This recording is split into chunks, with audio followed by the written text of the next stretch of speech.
अध्याय 700 जाल में फंसना। पूर्ण आक्रमण शुरू करने से पहले केवल 10 मिनट शेष हैं। किसी कारणवश झू रोंद के मन को शांति नहीं मिल पा रही थी। एक हाथ से ठुड्डी को सहारा देते हुए उसकी ठंडी आंखें स्क्रीन पर टकटकी लगाए हुए थीं। उसके दिल में एक अनजानी बेचैनी घर कर रही थी।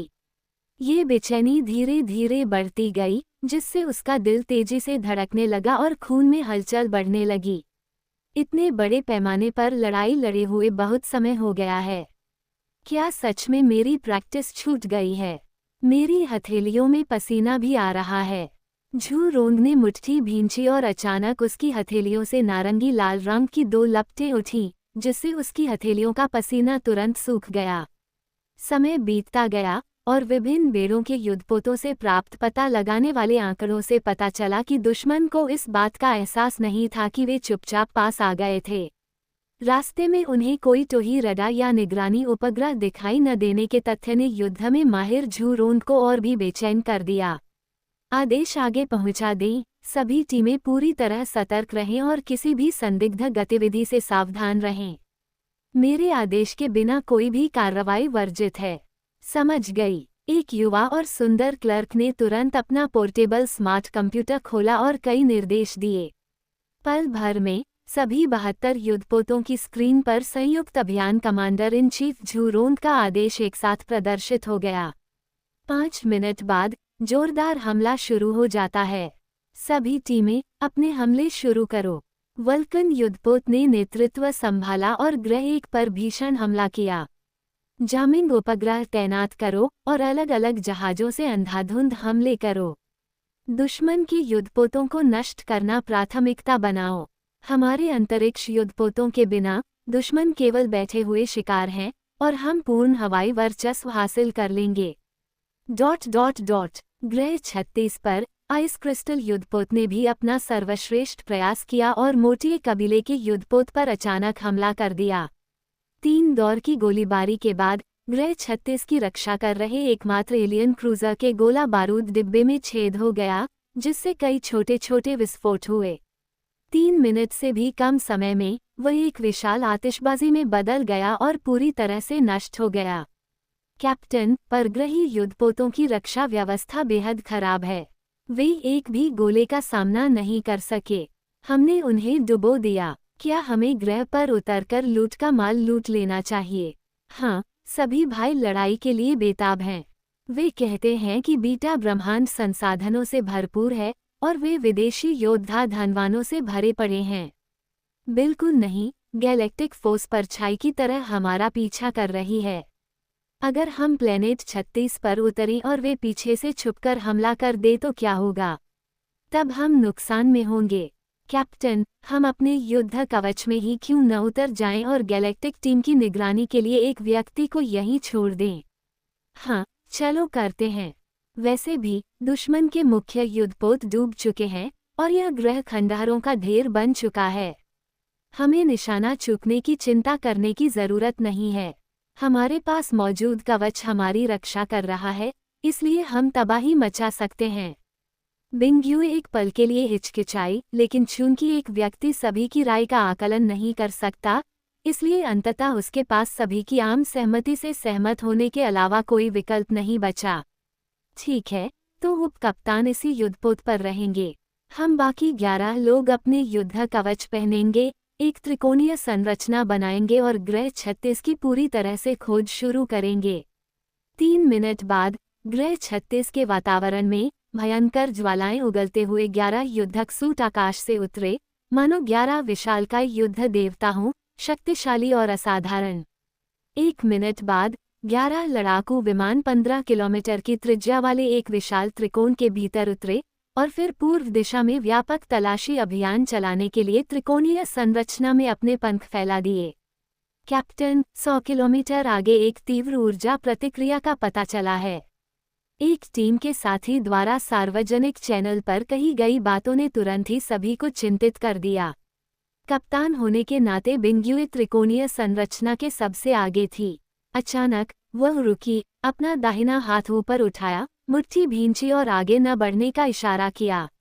हिमशैल और हिमनद, मेरे साथ इस क्षेत्र की खोज में आइए। बाकी सब लोग अलग अलग फैल जाए और नजर रखिए। आदेश मिलते ही सभी योद्धा अपने युद्ध कवच में तितर बितर हो गए। काले युद्ध कवच में 2 योद्धा बिंगुए के पीछे पीछे धीरे धीरे 100 किलोमीटर दूर स्थित उच्च ऊर्जा प्रतिक्रिया उत्सर्जित करने वाले क्षेत्र की ओर बढ़ रहे थे। इसी बीच इस ग्रह पर जमीन से 5000 मीटर नीचे 9 मोटे योद्धा एक विशाल काले क्रिस्टल को ध्यान से देख रहे थे। ये काला क्रिस्टल पूरे 100 मीटर व्यास का है, बिल्कुल गोल है और इस पर एक गतिशील छवि धुंधली सी दिखाई देती है।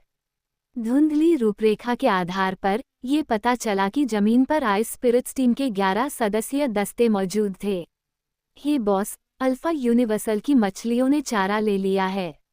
मोयान जनजाति के लोगों, अब हमारे लिए अपनी छाप छोड़ने का समय आ गया है। मेरे पीछे आओ और सतह पर धावा बोलो, इन अल्फा मूल निवासियों को धूल में मिला दो। गर्जना गर्जना गर्जना गर्जन। उद्धरण चिन्ह। मोयान जनजाति का मुखिया आगे आगे चल रहा था। उसके हाथ में एक पीले भूरे रंग का रत्न था, जिससे पीले भूरे रंग का प्रभामंडल निकल रहा था। इस पीले प्रभामंडल के 10 मीटर के दायरे में मौजूद मिट्टी और चट्टानें स्वतः ही इससे दूर हट गईं। पीले रत्न के नेतृत्व में 9 मोटे योद्धाओं का समूह धीरे धीरे सतह की ओर बढ़ने लगा। उनकी गति तब तक बढ़ती रही जब तक कि उन्होंने धीरे धीरे भूमिगत रूप से 45 डिग्री के कोण पर ऊपर की ओर ढलान वाला मार्ग नहीं बना लिया। 15 मिनट बाद अचानक पहरा दे रहे 9 आइस क्लैन योद्धाओं के पैरों के नीचे की मिट्टी हिलने लगी और फिर जमीन पर 9 बड़े गड्ढे बन गए। भारी कवच पहने हुए आइस क्लैन के 9 योद्धा किसी भी गड़बड़ी से अनजान थे और 100 मीटर गहरे गड्ढे में ऐसे गिर पड़े जैसे पकौड़े किसी बर्तन में गिराए जा रहे हों। आइस क्लैन के योद्धाओं द्वारा पहना गया कवच 10 मीटर ऊंचा था, लेकिन 100 मीटर गहरे गड्ढे में गिरने के बाद भी वे इधर उधर फेंके गए और चक्कर आने लगे। इसके तुरंत बाद प्रत्येक गहरे गड्ढे से एक विशालकाय, गंजा और पूरी तरह से काला शरीर वाला व्यक्ति अचानक प्रकट हुआ। प्रकट होने के बाद ये विशालकाय व्यक्ति चुप रहे और फिर उन्होंने लोहे के बर्तनों जितने बड़े अपने लोहे के मुकों को घुमाकर युद्ध कवच के भीतरी भाग पर बेतहाशा प्रहार किया। Bang bang bang bang. ये विशालकाय योद्धा, जिनमें से प्रत्येक 5 मीटर लंबा था, सभी हटे कट्टे थे और उनके शरीर इस्पात से भी अधिक कठोर थे। कुछ ही मुकों के बाद उनके युद्ध कवच का भीतरी भाग बुरी तरह से विकृत होने लगा। फटी हुई पाइप के चारों ओर चिंगारियां और इंजन का तेल छिटक गया। दुश्मन का हमला, दुश्मन का हमला। आह, धिक्कार है, दूर हटो। ये राक्षस कौन है? कैप्टन, मदद करो, ये बहुत भयानक है। दैत्य। आह। ... साथियों की मदद के लिए पुकार, साथ ही तरह तरह की चीखें बिंगुए और अन्य 2 योद्धाओं के कवच से गूंज रही थीं, लेकिन इनमें से कोई भी आवाज भयानक, रूह कंपा देने वाले, दांत पीस देने वाले हथौड़े के वार की तुलना में कुछ भी नहीं थी। Bang bang bang. ऐसा लग रहा था मानो मौत के ढोल लगातार बज रहे हों और धीरे धीरे लाउडस्पीकर में टीम के साथियों की चीखें कमजोर होती गईं, जबकि तूफान जैसी गड़गड़ाहट धीरे धीरे शांत हो गई। बिंगुए का चेहरा पीला पड़ गया। वो लगभग उच्च ऊर्जा अभिक्रिया स्थल पर पहुंच ही गई थी। जब परीक्षण से पता चला कि वो उच्च ऊर्जा अभिक्रिया केवल एक विद्युत संयंत्र का रिएक्टर था, तो उसका चेहरा अत्यंत विकृत हो गया। अपने साथी खिलाड़ी की मदद के लिए पुकार सुनकर उसके चेहरे के भाव में जबरदस्त बदलाव आया। अरे नहीं, हिमखंड, हिमनद, हमें धोखा दिया गया है। जल्दी करो, हमें उन्हें बचाना होगा। जब बिंगुए को एहसास हुआ कि उसके साथ धोखा हुआ है, तो वह वापस मुड़ गई। लेकिन जब उन्होंने पीछे मुड़कर देखा, तो उन्हें अपने लोगों में से कोई भी दिखाई नहीं दिया। अरे यार, क्या हुआ? सब लोग कहाँ हैं? Stopped. Problematic ad. Reported here. 700/2360. 29.66%. 700/2360. 29. 66%. Contents. About this book. अध्याय 701 बाल बराबर। आइस स्पिरिट्स टीम के साथ इसी तरह की मुठभेड़ें 30 अन्य ग्रहों पर भी दोहराई जा रही हैं। इसके विपरीत व्यापक हमले के अग्रदूत के रूप में वल्कन टीम की यात्रा सुगम रही और उन्होंने 2 घंटे से भी कम समय में सफलतापूर्वक ग्रह 1 पर कब्जा कर लिया। हालांकि वल्कन टीम के कप्तान झू रोन के एक पल के लिए भी खुश होने से पहले ही अन्य सभी 59 टीमों ने हमले की सूचना दी और भारी नुकसान झेलने की बात कही। महज 2 घंटे के भीतर अल्फा लेजियन की 72 टीमों में से 59 टीमें पूरी तरह से नष्ट हो गईं, जिनमें से 47 टीमों ने अपने आधे से अधिक सदस्य खो दिए और शेष 12 टीमें भी विनाश के कगार पर थीं। शीर्ष 12 टीमों ने ही वास्तव में अपनी पूरी ताकत बरकरार रखी है। इसके अलावा सबसे निचले पायदान पर मौजूद एक टीम ने भी ऐसा ही किया है। झू रोंग अचानक लगे इस झटके से स्तब्ध रह गई, लेकिन उसकी नज़र अनजाने में सबसे निचले पायदान पर मौजूद टीम पर पड़ गई। गैलेक्टिक टीम क्यों पीछे हट रही है? क्या ये संयोग है या इसके पीछे कोई साजिश करता है? हालांकि यह विचार बस एक पल के लिए ही मन में आया और फिर झट से गायब हो गया। तभी कॉकपिट की स्क्रीन पर हर तरह के संकट संकेत दिखाई देने लगे। मदद करो, टीम नेबुला फंसी हुई है। 3 सदस्य युद्ध में मारे गए हैं और कप्तान गंभीर रूप से घायल है। सहायता की आवश्यकता है। एसओएस, फायर ब्लू टीम के 6 सदस्य मारे गए हैं। मैं कैप्टन जी एंटे बोल रहा हूँ, बैकअप की रिक्वेस्ट कर रहा हूँ। मदद करना, उद्धरण चिन्ह, बैकअप का अनुरोध किया जा रहा है। ... वल्कन युद्धपोत के अंदर तीनों क्लर्क बेहद व्यस्त थे। सार्वजनिक चैनल विभिन्न युद्धपोतों से आ रहे संकट संकेतों से भरा हुआ था और स्क्रीन पर लगातार भयंकर लड़ाइयों के दृश्य चल रहे थे। सभी जीवित टीमों को ग्रह खाली करके अंतरिक्ष में प्रवेश करने का मेरा आदेश जारी करें। मैं अपनी बात दोहराता हूँ, सभी जीवित टीमें अंतरिक्ष में जाएं। ग्रहों पर जल्दबाजी में कदम न रखें। यह एक जाल है, एक जाल। झू रोंग भयंकर लपटों से घिरा हुआ था और जब भी वो क्रोधित होता या भावनात्मक रूप से उत्तेजित होता तो उसके शरीर के अंदर की लपटें बेकाबू हो जाती थीं। स्पष्टतः उन कुछ ही मिनटों में उनका गुस्सा पूरी तरह भड़क उठा था।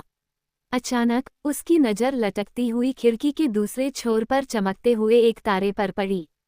इस लड़ाई में हासिल करने का एकमात्र लक्ष्य तारों की रोशनी है। मेरा आदेश आगे पहुंचाओ, ग्रह 1 से 6 तक की सभी टीमें इकट्ठा हों और सशस्त्र उपग्रह की ओर बढ़ें। दुश्मन की सुरक्षा को भेदते हुए सशस्त्र उपग्रह चौकी पर जल्द से जल्द कब्जा करो। हमारे साथियों की टीमों को जीवित रहने के लिए समय दो। झू रोंग ने निर्णायक रूप से एक व्यापक आक्रमण का आदेश जारी किया। जब 11 युद्धपोतों ने जवाब दिया तो वे वल्कन युद्धपोत के ठीक पीछे पीछे चले और एक शक्तिशाली जुलूस के रूप में चौकी की ओर बढ़े। इस बीच गैलेक्सी टीम पूरे युद्ध क्षेत्र में सबसे शांत टीम थी। कॉकपिट के अंदर वांग हाउस और फूलों की चाय बना रहे थे और आराम से सबके साथ उसका आनंद ले रहे थे। बॉस, क्या हमें अब चलना चाहिए? मैं तो बस शुरू करने के लिए बेताब हूँ। लेई पेंगाब और खुद को रोक नहीं पाया। पिछले 2 घंटों में वो लगभग 2 केतली चाय पी चुका था और 3 बार शौचालय जा चुका था। वह अब और नहीं पी सकता था। जी हाँ भाई वांग हाओ, हमें कब तक इंतजार करना चाहिए? प्रसारण में बताया गया है कि सभी लोग जाल में फंस गए हैं और बहुत सारे सैनिक मारे गए हैं। क्या हमें उनकी मदद के लिए जाना चाहिए? नामी ने अपनी खूबसूरत आंखों को झपकाते हुए पूछा। अपनी सुगंधित चाय का आखिरी प्याला खत्म करने के बाद वांग हाओ ने चाय का सेट एक तरफ रख दिया, चुपचाप स्क्रीन पर दिखाए जा रहे वास्तविक समय के युद्ध क्षति डेटा पर एक नज़र डाली और काफी देर बाद धीरे से कहा, समय आ गया है, चलो चलें। हमारा लक्ष्य 36 ग्रहों पर विजय प्राप्त करना है। डेमन स्पिरिट ने वल्कन युद्धपोत के सिस्टम को हैक कर लिया और पता चला कि वल्कन और 11 अन्य युद्धपोतों द्वारा अपना अंतिम हमला शुरू करने के बाद सभी 36 ग्रह मालिकहीन हो गए। टीम गैलेक्टिक के लिए अपनी शक्ति का प्रदर्शन करने का यही सही समय है। हालांकि वांग हाओ का लक्ष्य सशस्त्र उपग्रह पर कब्जा करना नहीं था। उस चीज में शक्तिशाली हथियार और अविश्वसनीय सुरक्षा है। उसे बलपूर्वक अपने कब्जे में लेना भारी नुकसान का कारण बनेगा और बेहद अलाभकारी होगा। भले ही वे सशस्त्र उपग्रह को पकड़ने में मदद करें, अंतिम परिणाम और श्रेय वल्कन स्क्वाड और उन शक्तिशाली जातियों के बीच विभाजित हो जाएगा। गैलेक्टिक स्क्वाड को मिलने वाला श्रेय नामात्र का होगा। युद्ध की लूट का क्या होगा? माफ कीजिए, गैलेक्सी टीम बहुत कमजोर है। उन्हें आपकी कोई परवाह नहीं है। क्या आपको लूट चाहिए? ये तो बस एक सपना है। इसलिए सशस्त्र उपग्रहों की कठिन समस्या से निपटने के लिए मुख्य वल्कन टीम का अनुसरण करके संघर्ष करने और कुछ भी हासिल न करने के बजाय वांग हाओ को इस समय सबसे अच्छा सौदा यही सूझा कि वह अराजकता का फायदा उठाकर 36 ग्रहों से लूट का माल इकट्ठा कर ले। वांग हाओ ने पहले ही दानव आत्मा को सभी युद्धपोतों के सिस्टम में हैक करने का आदेश दे दिया था। मुख्य सेना द्वारा कब्जा किए गए 6 ग्रहों पर दुश्मन की कोई रक्षा प्रणाली न होने की जानकारी मिलने के बाद उसने चुपचाप युद्धपोतों पर गुप्त प्रणाली को सक्रिय कर दिया। लक्ष्य ग्रह 1 पर वल्कन टीम की रक्षा व्यवस्था पूरी तरह से ध्वस्त हो जाने के बाद गैलेक्टिक टीम लगभग बिना किसी बाधा के ग्रह में प्रवेश कर गई। इसके अलावा वांग हाओ द्वारा किए गए विशेष संशोधनों के बाद ट्रायम्फ युद्धपोत अविश्वसनीय रूप से तेज हो गया है। इसे वह दूरी तय करने में केवल 5 मिनट लगे जिसे सामान्यतः एक युद्धपोत को तय करने में 5 घंटे लगते हैं। अब मैं सबको काम सौंपने जा रहा हूँ। ध्यान से सुनो। ट्रायम्फ अंतरिक्ष यान के पूरी तरह रुकने से पहले ही वांग हाओ ने आदेश देना शुरू कर दिया था। हमारा मुख्य काम लूट का माल इकट्ठा करना है।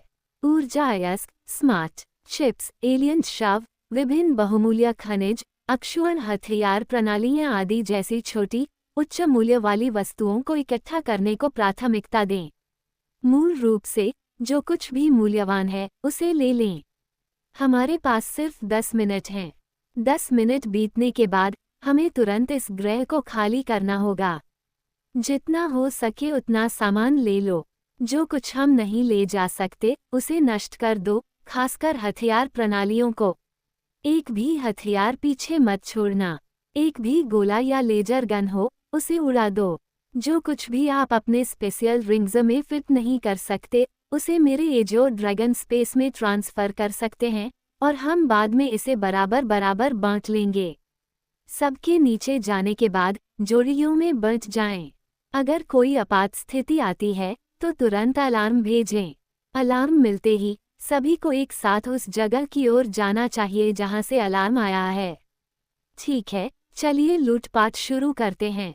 अब अपनी घड़ियां देख लें। 10 मिनट में ट्रायम्फ स्पेसशिप पर वापस आ जाएं। चाउसन कॉम। जैसे ही ट्रायम्फ के लैंडिंग गियर पूरी तरह से रुके, 7 आकृतियां तेजी से 4 अलग अलग दिशाओं में बिखर गईं। तीनों दिशाओं में 2-2 लोग थे, लेकिन वांग हाओ अकेला था जो उत्तर दिशा की ओर जा रहा था। ग्रह 1 का व्यास केवल 600 किलोमीटर है। यदि 9वें स्तर का कोई विशेषज्ञ अधिकतम गति से इस ग्रह पर उड़ान भरे तो उसे कम से कम 3 घंटे लगेंगे। गैलेक्सी टीम के पास अब सिर्फ 10 मिनट बचे हैं, इसलिए समय अत्यंत महत्वपूर्ण है। ग्रह 1 में प्रवेश करने से पहले राक्षसों ने पूरे ग्रह पर उन 3 ठिकानों को चिन्हित कर दिया था जिनमें बड़ी संख्या में मूल्यवान वस्तुएं होने की सबसे अधिक संभावना थी, और इन ठिकानों को सभी के संचार ब्रेसलेट पर अंकित कर दिया गया था। आदेश मिलते ही ग्रह के भूमध्य रेखा पर स्थित तीनों ठिकानों का पता गैलेक्टिक टीम ने 3 मिनट के भीतर लगा लिया। बचे हुए 7 मिनटों में से अंतरिक्ष यान में वापस जाने के लिए 1 मिनट अलग रखने के अलावा लूट का माल इकट्ठा करने के लिए 6 मिनट से भी कम समय बचा था। समय अनमोल है और इसे बर्बाद नहीं करना चाहिए। स्टॉप्ड अध्याय 702 टेलीपोर्टेशन पोर्टल।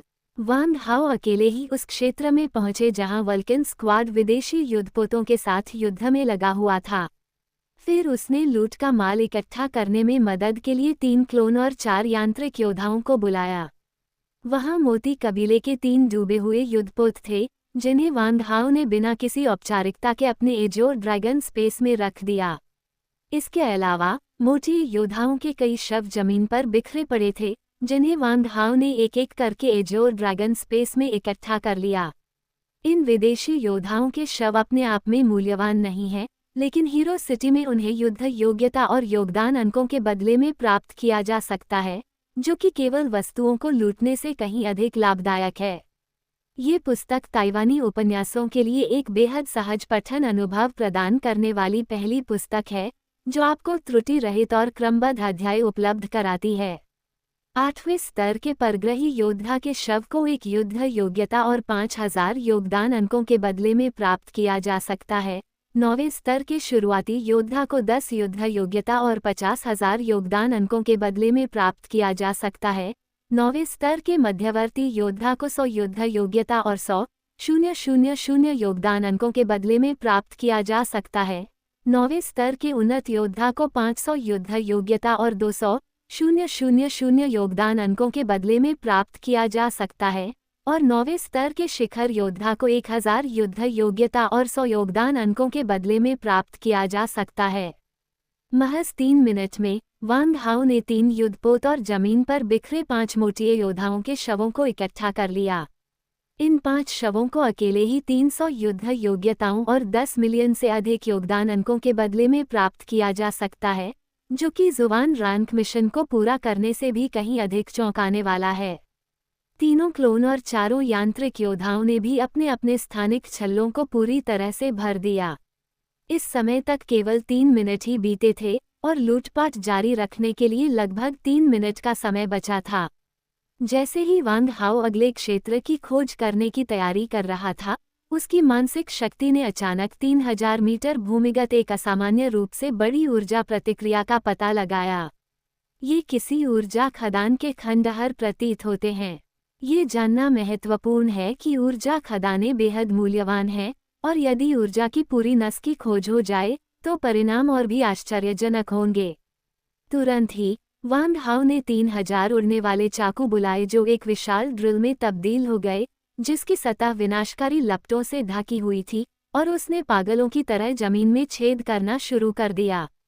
विनाश की ज्वाला की तीव्र गर्मी की मदद से जमीन के नीचे की मिट्टी और चट्टानें उड़ते हुए चाकू के आकार के ड्रिल बिट द्वारा आसानी से अलग हो गईं, ठीक बहते पानी की तरह। महज 1 मिनट में वांग हाओ 3000 मीटर की गहराई तक जमीन में उतर चुका था। जब वांग हाओ असामान्य ऊर्जा प्रतिक्रिया के स्थल पर पहुंचे तो उन्हें ये देखकर बहुत हैरानी हुई कि यह किसी ऊर्जा खदान का खंडहर बिल्कुल भी नहीं था। इसके बजाय यह एक विशाल पत्थर का मेहराब था जो 30 मीटर ऊंचा और 5 मीटर चौड़ा था और इस विशाल पत्थर के मेहराब से ही जबरदस्त ऊर्जा प्रतिक्रिया उत्पन्न हुई। 3 लोगों के समूह में एक मजबूत महिला का होना निश्चित है। इससे भी अधिक विचित्र बात यह है कि इस विशाल पत्थर के द्वार पर कई घनीभूत प्राचीन लिप्यंतर आकृतियां उकेरी गई हैं। वांग हाओ ने जब इसका ध्यानपूर्वक निरीक्षण किया तो वह तुरंत ही अचंभित रह गया। क्या ये वही पौराणिक टेलीपोर्टेशन पोर्टल हो सकता है? टेलीपोर्टेशन पोर्टल कृत्रिम रूप से निर्मित स्पेसटाइम वर्महोल होते हैं जो स्थानिक सरणियों का उपयोग करके बनाए जाते हैं। इनमें आमतौर पर 2 पोर्टल होते हैं, एक मदर पोर्टल और एक चाइल्ड पोर्टल, जो ब्रह्मांड में एक दूसरे से काफी दूर स्थित होते हैं। ये पोर्टल एक सौर मंडल, कई आकाशगंगाओं या यहाँ तक कि पूरे ब्रह्मांड द्वारा अलग किए जा सकते हैं। एक बार पोर्टल सक्रिय हो जाने पर एक पोर्टल से प्रवेश करने पर तुरंत दूसरे पोर्टल से बाहर निकला जा सकता है। हालांकि इस पोर्टल के आकार और इस पर अंकित प्रतीकों को देखते हुए यह एक अर्ध दूरी का पोर्टल होना चाहिए और टेलीपोर्टेशन की दूरी 100 प्रकाश वर्ष से अधिक नहीं होनी चाहिए। क्या इस पोर्टल को मोटिए लोगों ने स्थापित किया होगा? कोई बात नहीं, मैं इसे पहले स्वीकार कर लेता हूँ। पोर्टल के लिए अत्यंत दुर्लभ खनिज स्पेस स्टोन की आवश्यकता है, जो संत स्तरीय सामग्रियों से भी अधिक मूल्यवान है। अब जब मुझे यह मिल ही गया है तो मैं इस उपहार को कैसे अस्वीकार कर सकता हूँ? वांग हाओ ने अपने शरीर साधना करने वाले क्लोन को बुलाया, जो तेजी से 30 मीटर की ऊंचाई तक फैल गया। फिर उसने पूरे टेलीपोर्टेशन पोर्टल को उसकी नींव से खींचकर एक ही विचार में एजोर ड्रैगन स्पेस में फेंक दिया। ये सब करने के बाद केवल 1 मिनट और 15 सेकंड का समय बचा था। समय समाप्त हो गया है, अब अंतरिक्ष यान में लौटने का समय है। तुरंत ही वांग हाओ ने ट्रू ड्रैगन 9 ट्रांसफॉर्मेशन तकनीक का इस्तेमाल किया और पलक झपकते ही जमीन पर प्रकट हो गया। फिर उसने स्काई सोआरिंग तकनीक का इस्तेमाल करते हुए विजय की ओर उड़ान भरी। 1 मिनट बाद गैलेक्सी टीम के सभी सदस्य ट्रायम्फ में सवार हो गए। शाओ जिन के नियंत्रण में ट्रायम्फ ने तुरंत ही अपना जहाज रवाना कर ग्रह 2 की ओर प्रस्थान किया। ठीक वैसे ही जैसे वे ग्रह 1 में प्रवेश करने के बाद ग्रह 2 पर 10 मिनट रुकने के बाद सभी बिना रुके फिर से ग्रह 3 की ओर दौड़ पड़े।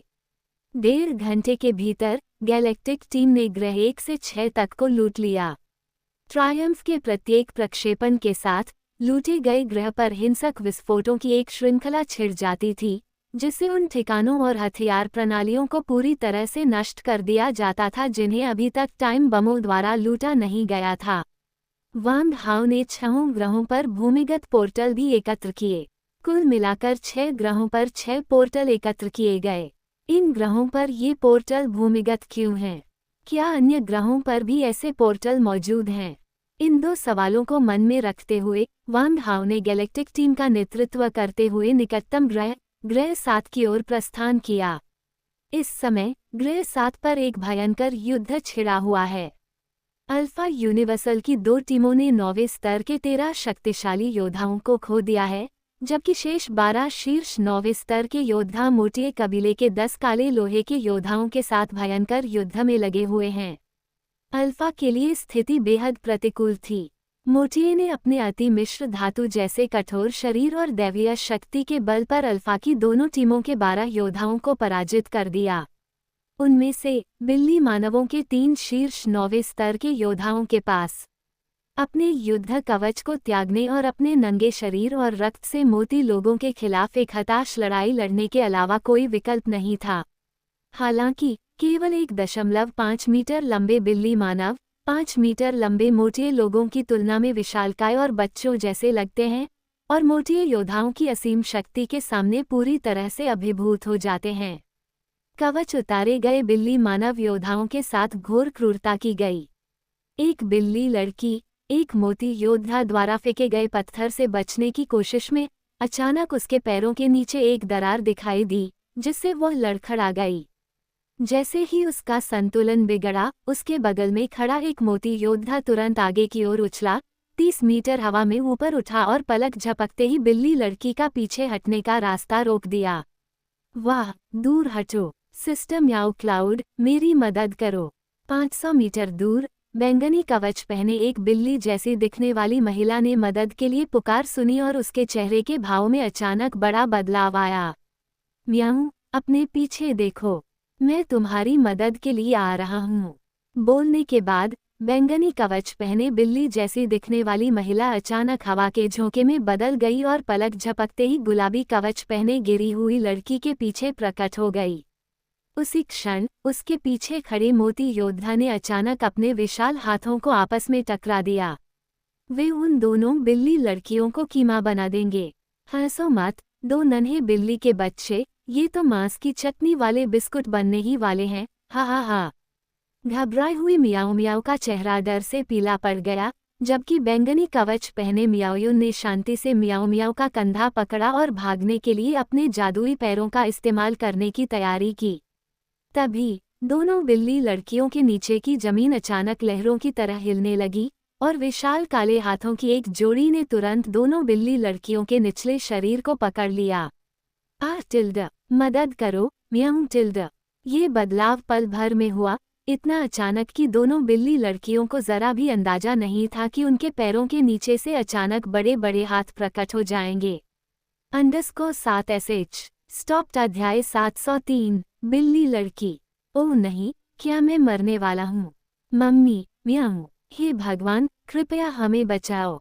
गुलाबी रंग के कपड़े पहने बिल्ली मानव लड़की मियाओ मियाओ ने अपनी आंखें बंद कर ली और श्रद्धापूर्वक प्रार्थना की। दूसरी ओर मियाओ यून का चेहरा पीला पड़ गया था और उसके मुंह के कोने पर खून के निशान थे। बिल्ली देवता से भीख मांगना बंद करो, अब कोई फायदा नहीं है, बेहतर होगा कि तुम खुद ही मुक्त होने का रास्ता खोज लो। जमीन हिल उठी और एक और मोटिए योद्धा जमीन के नीचे से बाहर निकला। पहले से ही नुकसान में चल रही अल्फा को अब और भी अधिक कठिनाइयों का सामना करना पड़ रहा है। ये पुस्तक सर्वप्रथम ताइवानी उपन्यासों को पढ़ने के लिए बने एक मंच सुपर प्रैक्टिकल पर प्रकाशित हुई है, जो आपको त्रुटि रहित और व्यवस्थित पठन अनुभव प्रदान करती है। गागा, मोकरी, तुम मेरे सामने कुछ भी नहीं हो। मैंने उन दोनों बिल्ली के बच्चों को पहले पकड़ा था। गागा गागा, दो बिल्ली लड़कियों को पकड़ने ही वाला मोटी योद्धा तुरंत ही निराशा में अपनी छाती पीटने लगा। मोसदान, इतना घमंड मत करो। अभी और भी बहुत सारी बिल्लियां पकड़नी बाकी हैं और मैं तुमसे ज्यादा जरूर पकड़ूंगा। देखते हैं। इन दो मोटे योद्धाओं ने वास्तव में 9वें स्तर की चरम शक्ति वाले एक बिल्ली मानव को पकड़ लिया और उसके साथ पालतू बिल्ली की तरह खेला। एक बार पकड़े जाने के बाद मियाओ ने मोटे कबीले की काली पकड़ से मुक्त होने की पूरी कोशिश की, लेकिन उसने पाया कि चाहे वह कितनी भी कोशिश करे, ये समुद्र में कीचड़ फेंकने या चींटी द्वारा पेड़ को हिलाने की कोशिश करने जैसा था। धिक्कार है इन घिनौने परग्रही दैत्यों पर, ये इतने भयानक कैसे हो सकते हैं। क्या आज मैं, मियाओ यून, इन घिनौने परग्रही दैत्यों के हाथों चूर चूर हो जाऊंगी। मैं ये बर्दाश्त नहीं कर सकती, मैं ये बर्दाश्त नहीं कर सकती। उद्धरण चिन्ह। वाह, मदद करो, हे भगवान, कृपया मुझे और बहन म्याओ क्लाउड को बचाओ। धमाका टिल्ड। अचानक जहाज पर एक स्टील्थ फाइटर जेट प्रकट हुआ और काले रंग के छलावरन कवच में लिपटे 7 योद्धा आकाश से नीचे उतरे। जमीन पर खड़े 11 मोती योद्धाओं ने लगभग एक साथ आकाश की ओर देखा। अल्फा यूनिवर्स के योद्धा, जो अभी भी जमकर लड़ रहे थे, उन्हें ऐसा लगा मानो उन्होंने किसी उद्धारकर्ता को देख लिया हो। वाह, देखो सब लोग, हमारी बचाव टीम आ गई है। हिम्मत रखो, हम बच गए। हा, कमाल। मुझे आश्चर्य है कि कौन सी टीम हमारी मदद के लिए आई। ये प्लेनेट 7 है, क्या ये शीर्ष 1000 में रैंक वाली कोई सुपर टीम हो सकती है? अरे, मैंने इस टीम का नंबर पहले कभी नहीं सुना। गैलेक्सी टीम, ये क्या है? ... शुक्र है, वे बिल्कुल सही समय पर पहुंच गए। वांग हाओ के युद्धक कवच के उतरने से पहले ही उसने कॉकपिट खोला और बाहर कूद गया। 3 मंजिला विशालकाय युद्धक कवच, जो एक बार बेकाबू हो गया था, एक विशाल उल्कापिंड की तरह जमीन पर जा गिरा और आकाश की ओर देख रहे एक मोती योद्धा को जा लगा। हवा और बादल की तलवार ने आकाश और पृथ्वी को चीर दिया। नाव चकनाचूर हो जाए। मोटी योद्धा ने अपनी मोटी भुजा फैलाई और लोहे की एक विशाल काली मुट्ठी हवा में लहराती हुई ऊपर से गिर रहे कवच से सीधे टकराए। मोटी योद्धा ने आकाश से गिर रहे कवच को अपने नंगे हाथों से तोड़ने का प्रयास किया। ठीक उसी समय यह मुख का अविश्वसनीय बल के साथ कवचधारी व्यक्ति के पैर के तलवे पर जा लगा। अचानक उसकी आंखों के सामने एक काली छाया कौंधी और पलक झपकते ही एक काले बालों वाला लड़का मोटी योद्धा के कंधे पर प्रकट हो गया। लोहे की मुट्ठी के कंधे पर खड़ा वह लड़का कोई और नहीं बल्कि वांग हाओ है। अरे, तुम इंसान चींटी, मैं तुम्हें चूर चूर कर दूंगा। हवा का एक झोंका जोर से आया और मोटे योद्धा ने अपना दूसरा भयानक हाथ, जो एक द्वार जितना बड़ा था, घुमाया और वांग हाओ के कंधे पर जोरदार प्रहार किया।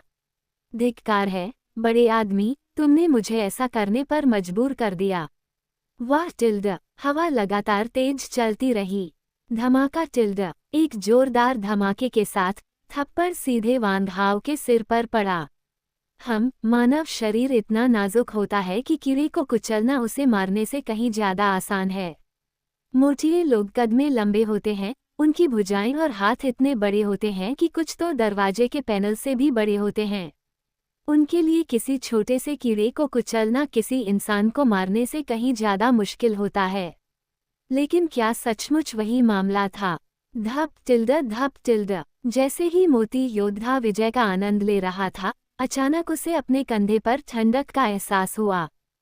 फिर ठंडी रोशनी की 2 चमकें एक दूसरे को पार कर गईं और उसने असहाय होकर देखा कि उसकी दोनों भुजाएं कंधे से अलग हो गईं।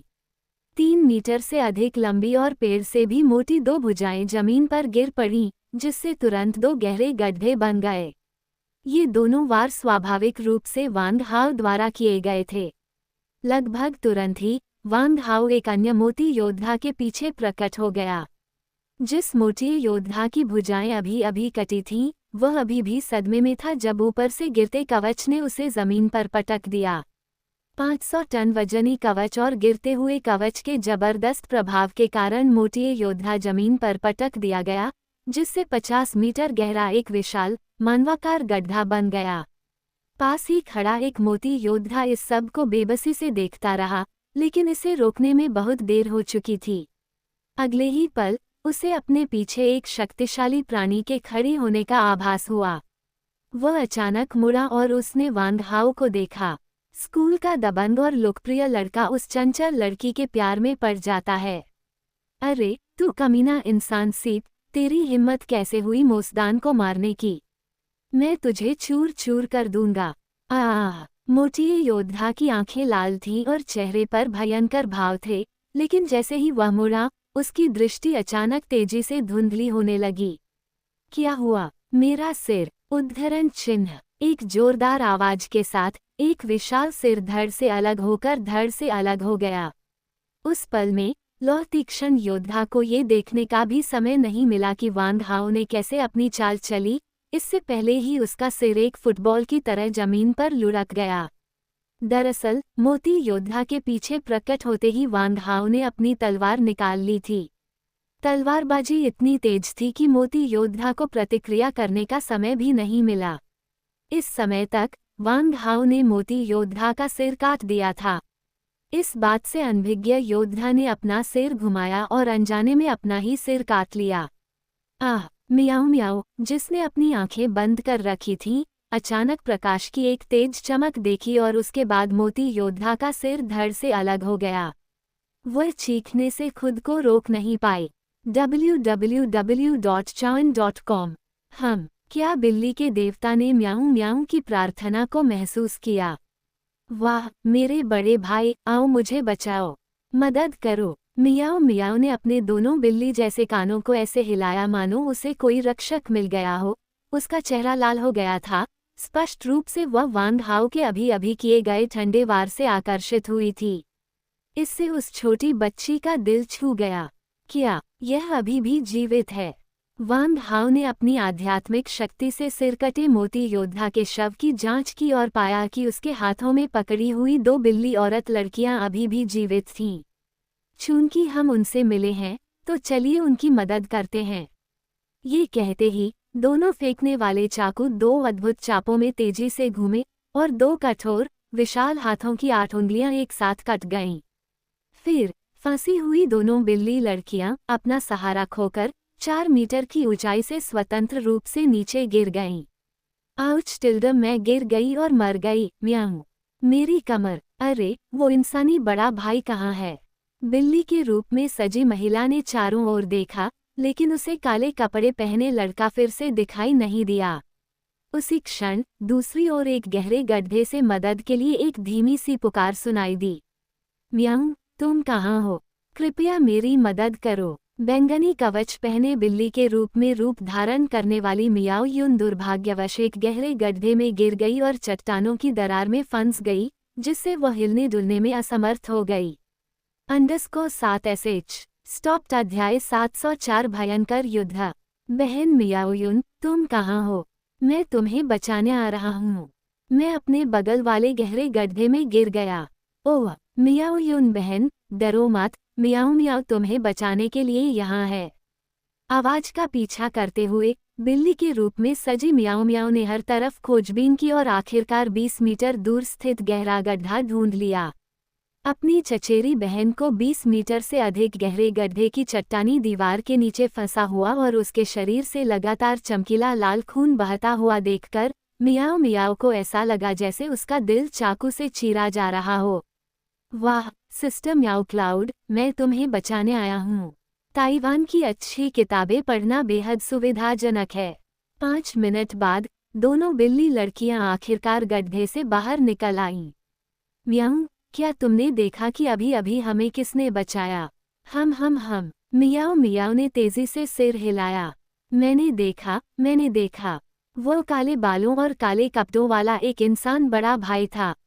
उसने न केवल हमें बचाया, बल्कि उन 2 विशालकाय परग्रहियों को भी मार डाला।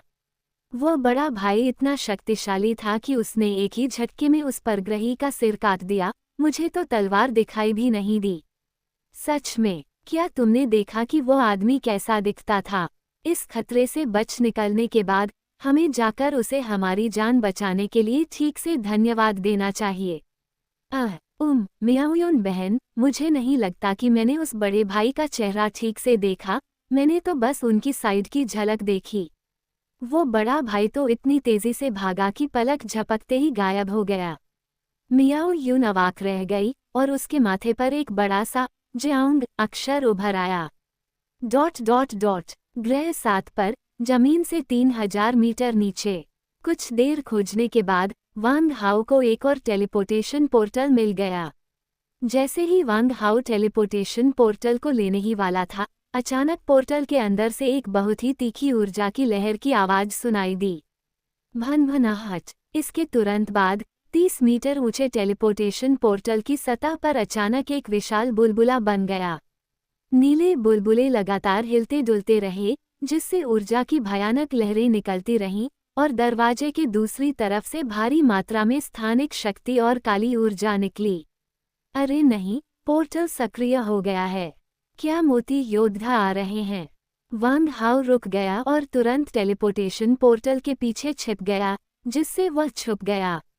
निश्चित रूप से, जब पोर्टल की सतह पर पानी के बुलबुले में अचानक एक दरार दिखाई दी, तो पूरी तरह से काले रंग का 5 मीटर लंबा एक मोटी योद्धा धीरे धीरे बाहर निकला। अरे बाप रे, ग्रह 7 पर क्या हो रहा है? ये तो संकट का संकेत भेज रहा है। लगता है मोयान जनजाति के लोगों ने ठीक से प्रशिक्षण नहीं लिया है, वे अल्फा ब्रह्मांड के कुछ मूल निवासियों का भी सामना नहीं कर पा रहे हैं। शरारती रखेल का हमला। दानव स्वामी, चुनौती के लिए तैयार हो जाओ। उसी क्षण एक ठंडी चमक दिखाई दी। एक सुनहरा फेंकने वाला चाकू चुपचाप अंतरिक्ष को चीरता हुआ सीधे मोती योद्धा की गर्दन की ओर निशाना साधते हुए आगे बढ़ा। ये कौन है? कोई डरपोक छोटा सा कायर जो छुपकर बैठा है। इस मोती योद्धा की इंद्रियां बहुत तेज थीं और उसने तुरंत खतरे को भांप लिया, लेकिन दुर्भाग्य से वो खुद का बचाव करने के लिए अपनी बाहों को अपनी छाती के सामने फैलाने ही वाला था। सिजल, एक भयानक आवाज गूंजी और मोती योद्धा की भुजाएं काट दी गईं। फेंका गया चाकू अपनी गति जारी रखते हुए मोती योद्धा की गर्दन की ओर निशाना साध रहा था। पफ टिल्ड, एक विशाल मानव सिर हवा में उछला और सीधे जमीन पर लुढ़क गया। एक और मारा गया। वांग हाओ बिजली की गति से आगे बढ़ा, उसकी फुर्तीली हरकतें उसे एक ही छलांग में मोटी योद्धा के पूरे शव को अपने नीले ड्रैगन स्पेस में इकट्ठा करने में सक्षम बनाती थीं। टेलीपोर्टेशन पोर्टल के साथ साथ इसे एजोर ड्रैगन स्पेस में भी स्थानांतरित कर दिया गया। पोर्टल को इकट्ठा करने के बाद वांग हाओ तुरंत जमीन पर लौट आया। इस समय गैलेक्टिक टीम के 6 सदस्य 3 मोटे योद्धाओं के साथ भयंकर युद्ध में लगे हुए हैं। ली पेंग और मू किंग ने मिलकर एक टीम बनाई। ली पेंग ने अपना युद्ध कवच उतार दिया और मोती जनजाति के एक योद्धा के साथ भयंकर हाथापाई की, जबकि मू किंग ने अपने फेंकने वाले चाकू के कौशल का इस्तेमाल करते हुए उसे लगातार परेशान किया।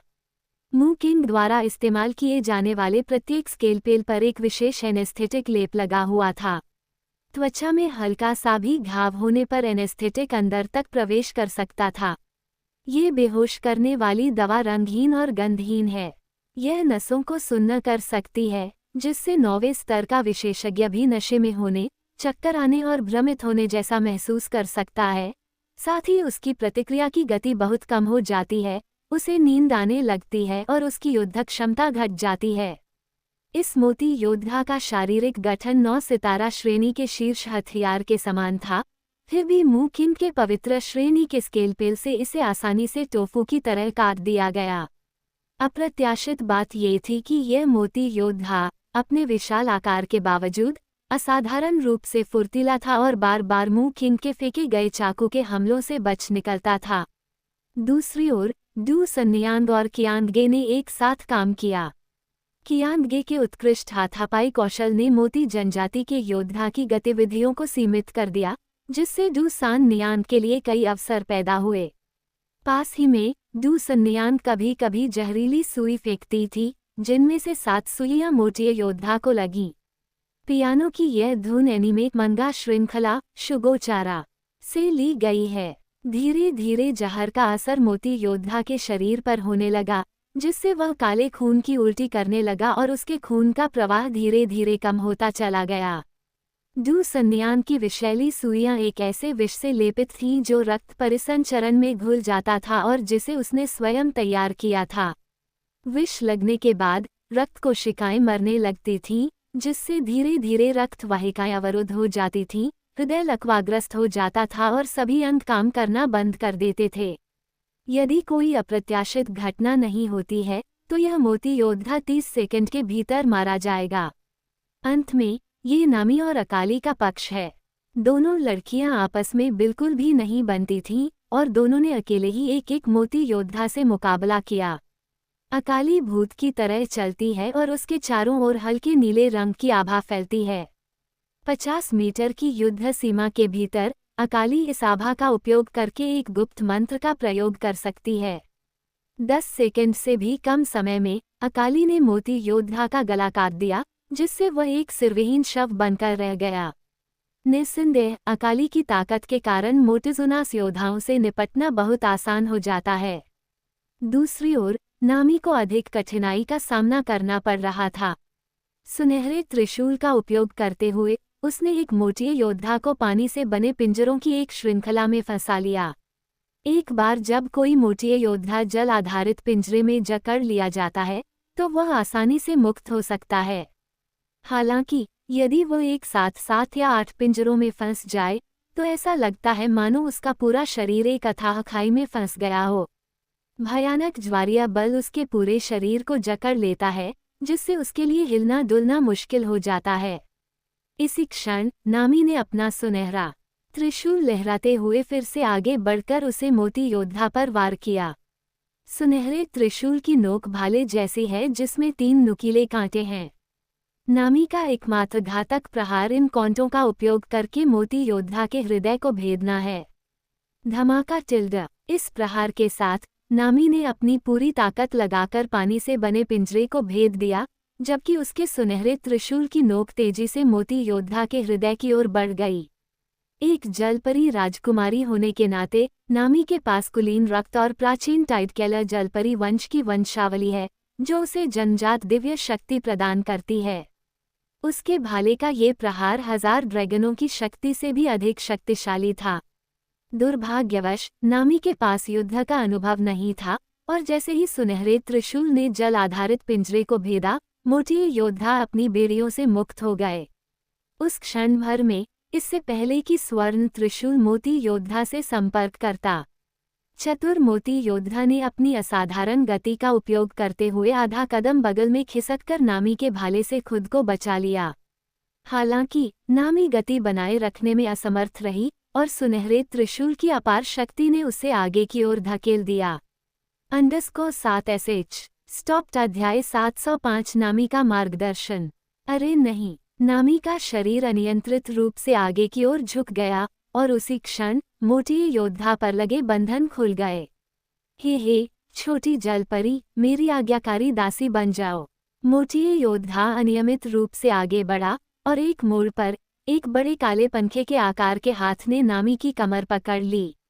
Click click tilde. काले हाथ ने मुट्ठी कसकर भींच ली और नीले रंग के कवच से ढकी पूरी शरीर से दांत पीसने जैसी कर्कश आवाज निकली। सौभाग्य से मैं वंग हाओ भाई द्वारा बनाए गए कवच से सुरक्षित था, अन्यथा मैं निश्चित रूप से गंभीर रूप से घायल हो जाता। नामी का चेहरा पीला पड़ गया और उसके माथे से पसीने की बूंदें टपकने लगी, लेकिन घबराहट के एक संक्षिप्त क्षण के बाद उसने जल्दी ही खुद को संभाल लिया। ब्लैकी, मैं तुम्हें जरूर मार डालूंगी, नामी ने आत्मविश्वास से कहा और एक बार फिर मंत्र का जाप किया। मवाह टिल्ड।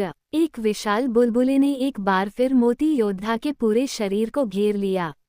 धिक्कार है। फिर से वही छाले। मोती योद्धा क्रोधित हो गया। जलपरी द्वारा छोड़े गए बुलबुलों से वह पूरे आधे घंटे तक परेशान रहा था। वांग हाओ इसे और बर्दाश्त नहीं कर सका और उसने निर्णायक कदम उठाया। 2 सुनहरे फेंकने वाले चाकू हवा में लंबे चाप बनाते हुए निकले और फिर मोटी योद्धा की दोनों भुजाओं को कलाई से काट दिया। नामी को पलक झपकते ही मुक्त कर दिया गया। नामी, तुम्हारा जल आधारित पिंजरा एक बहुत ही कारगर प्रतिबंध कौशल है, लेकिन तुम्हें इसका सही इस्तेमाल करना और सही तकनीकों में महारत हासिल करना आना चाहिए। यह जरूरी नहीं कि पूरे लक्ष्य को ही प्रतिबंधित करे। ये प्रतिद्वंदी की एक भुजा या एक पैर को प्रतिबंधित कर सकता है, या हमले के दौरान प्रतिद्वंदी का संतुलन या लक्ष्य बिगाड़ सकता है। कौशल स्थिर होते हैं, लेकिन महत्वपूर्ण बात यह है कि उनका लचीले ढंग से उपयोग किया जाए। वांग हाओ के शब्द एक शिक्षक की अंतर्दृष्टिपूर्ण टिप्पणियों की तरह थे, जिन्होंने नामी को तुरंत दिशा प्रदान की। हाँ, मैं इतना बेवकूफ़ कैसे हो सकता हूँ? धन्यवाद भाई वांग हाओ, मैंने आपको फिर से मुसीबत में डाल दिया। शर्माओ मत, इस मोती योद्धा ने अपने दोनों हाथ खो दिए हैं, जो तुम्हारे अभ्यास के लिए एकदम सही है। मैं किनारे से देखता रहूंगा और जरूरत पड़ने पर तुम्हें कुछ सुझाव भी दूंगा। वांग हाओ के बोलने के बाद वह नामी के पीछे खड़ा हो गया। मोती योद्धा पर अचानक वांग हाओ के कटे हुए हाथों से प्रहार हुआ, और वांग हाओ द्वारा उसके प्रति दिखाई गई घोर उपेक्षा को देखकर वह और भी क्रोधित हो गया। आओ, धिक्कार है, ये नीच इंसान तो सिर्फ घात लगाकर हमला करना जानते हैं। मैं तुम सबको मार डालूंगा। मोती योद्धा बेकाबू हो गया, उसकी आभा बेतहाशा बढ़ रही थी, जिससे उसे बांधने वाला जलपिंजरा पल भर में टूट गया और पानी की बूंदें चारों ओर बिखर गईं। उपकरणों को दूसरी दुनिया में ले जाना। वांग हाओ की देखरेख में युद्ध होने से नामी को लगा कि उसे एक शक्तिशाली समर्थक मिल गया है, और पल भर में उसके भीतर आत्मविश्वास की एक मजबूत भावना पैदा हो गई। नामी, तुम्हें अपना सर्वश्रेष्ठ प्रदर्शन करना होगा। भाई वांग हाओ को तुम्हें कमतर न आंकने दो। तुम सर्वश्रेष्ठ हो, तुम कर सकती हो। नामी ने खुद को प्रोत्साहित करते हुए कहा, कौशल स्थिर होते हैं, लेकिन लोग गतिशील होते हैं। आपको प्रतिद्वंदी के पूरे शरीर को पूरी तरह से प्रतिबंधित करने की आवश्यकता नहीं है। नामी बार बार वांग हाओ की याद दिलाती रही। दो निगाहों ने मोती योद्धा की गतिविधियों को ध्यान से देखा, और वह आकृति तेजी से पीछे हटने लगी। इसी दौरान वांग हाओ नामी के पीछे पीछे एक तरफ चलता रहा, और हमेशा उससे 5 मीटर की दूरी के भीतर ही रहा। जैसे जैसे नामी पीछे हटती गई, उसका दिमाग और भी सक्रिय होता गया। अचानक उसकी आंखें चमक उठीं और उसके हाथ में मौजूद सुनहरे त्रिशूल से नीली आभा निकलने लगी। पानी आधारित पिंजरा। इस बार नामी ने मोती योद्धा के बाएं पैर पर पानी से बना एक पिंजरा फेंका। आगे की ओर दौड़ रहा मोती योद्धा अचानक अपना संतुलन खो बैठा, मानो उसका बायां पैर किसी चट्टान से टकरा गया हो, और वह 5-6 कदम आगे लड़खड़ा गया। हा, ये काम कर गया। भाई वांग हाओ, मैंने इस कोयले जैसे चेहरे वाले आदमी का संतुलन बिगाड़ने में कामयाबी हासिल कर ली। नामी पहले तो उत्साहित थी, लेकिन जल्दी ही उसने खुद को संभाल लिया। उसे अभी अभी पता चला था कि पूरे शरीर को बांधने की तुलना में केवल एक पैर को बांधने में उसकी 90% से अधिक मानसिक ऊर्जा खर्च होती है, और मंत्र उच्चारण करने की उसकी गति भी 10 गुना से अधिक तेज हो जाती है। मैं इसे पहली बार इस्तेमाल कर रहा हूँ, इसलिए मुझे कोई अनुभव नहीं है। मुझे विश्वास है कि अभ्यास करने के बाद मैं और तेज और बेहतर हो जाऊंगा। नामी अब और भी ज्यादा आत्मविश्वासी है। पानी आधारित पिंजरा। नामी ने एक बार फिर जादू किया, और इस बार एक बड़े बुलबुले ने मोती योद्धा के पैरों को फंसा लिया।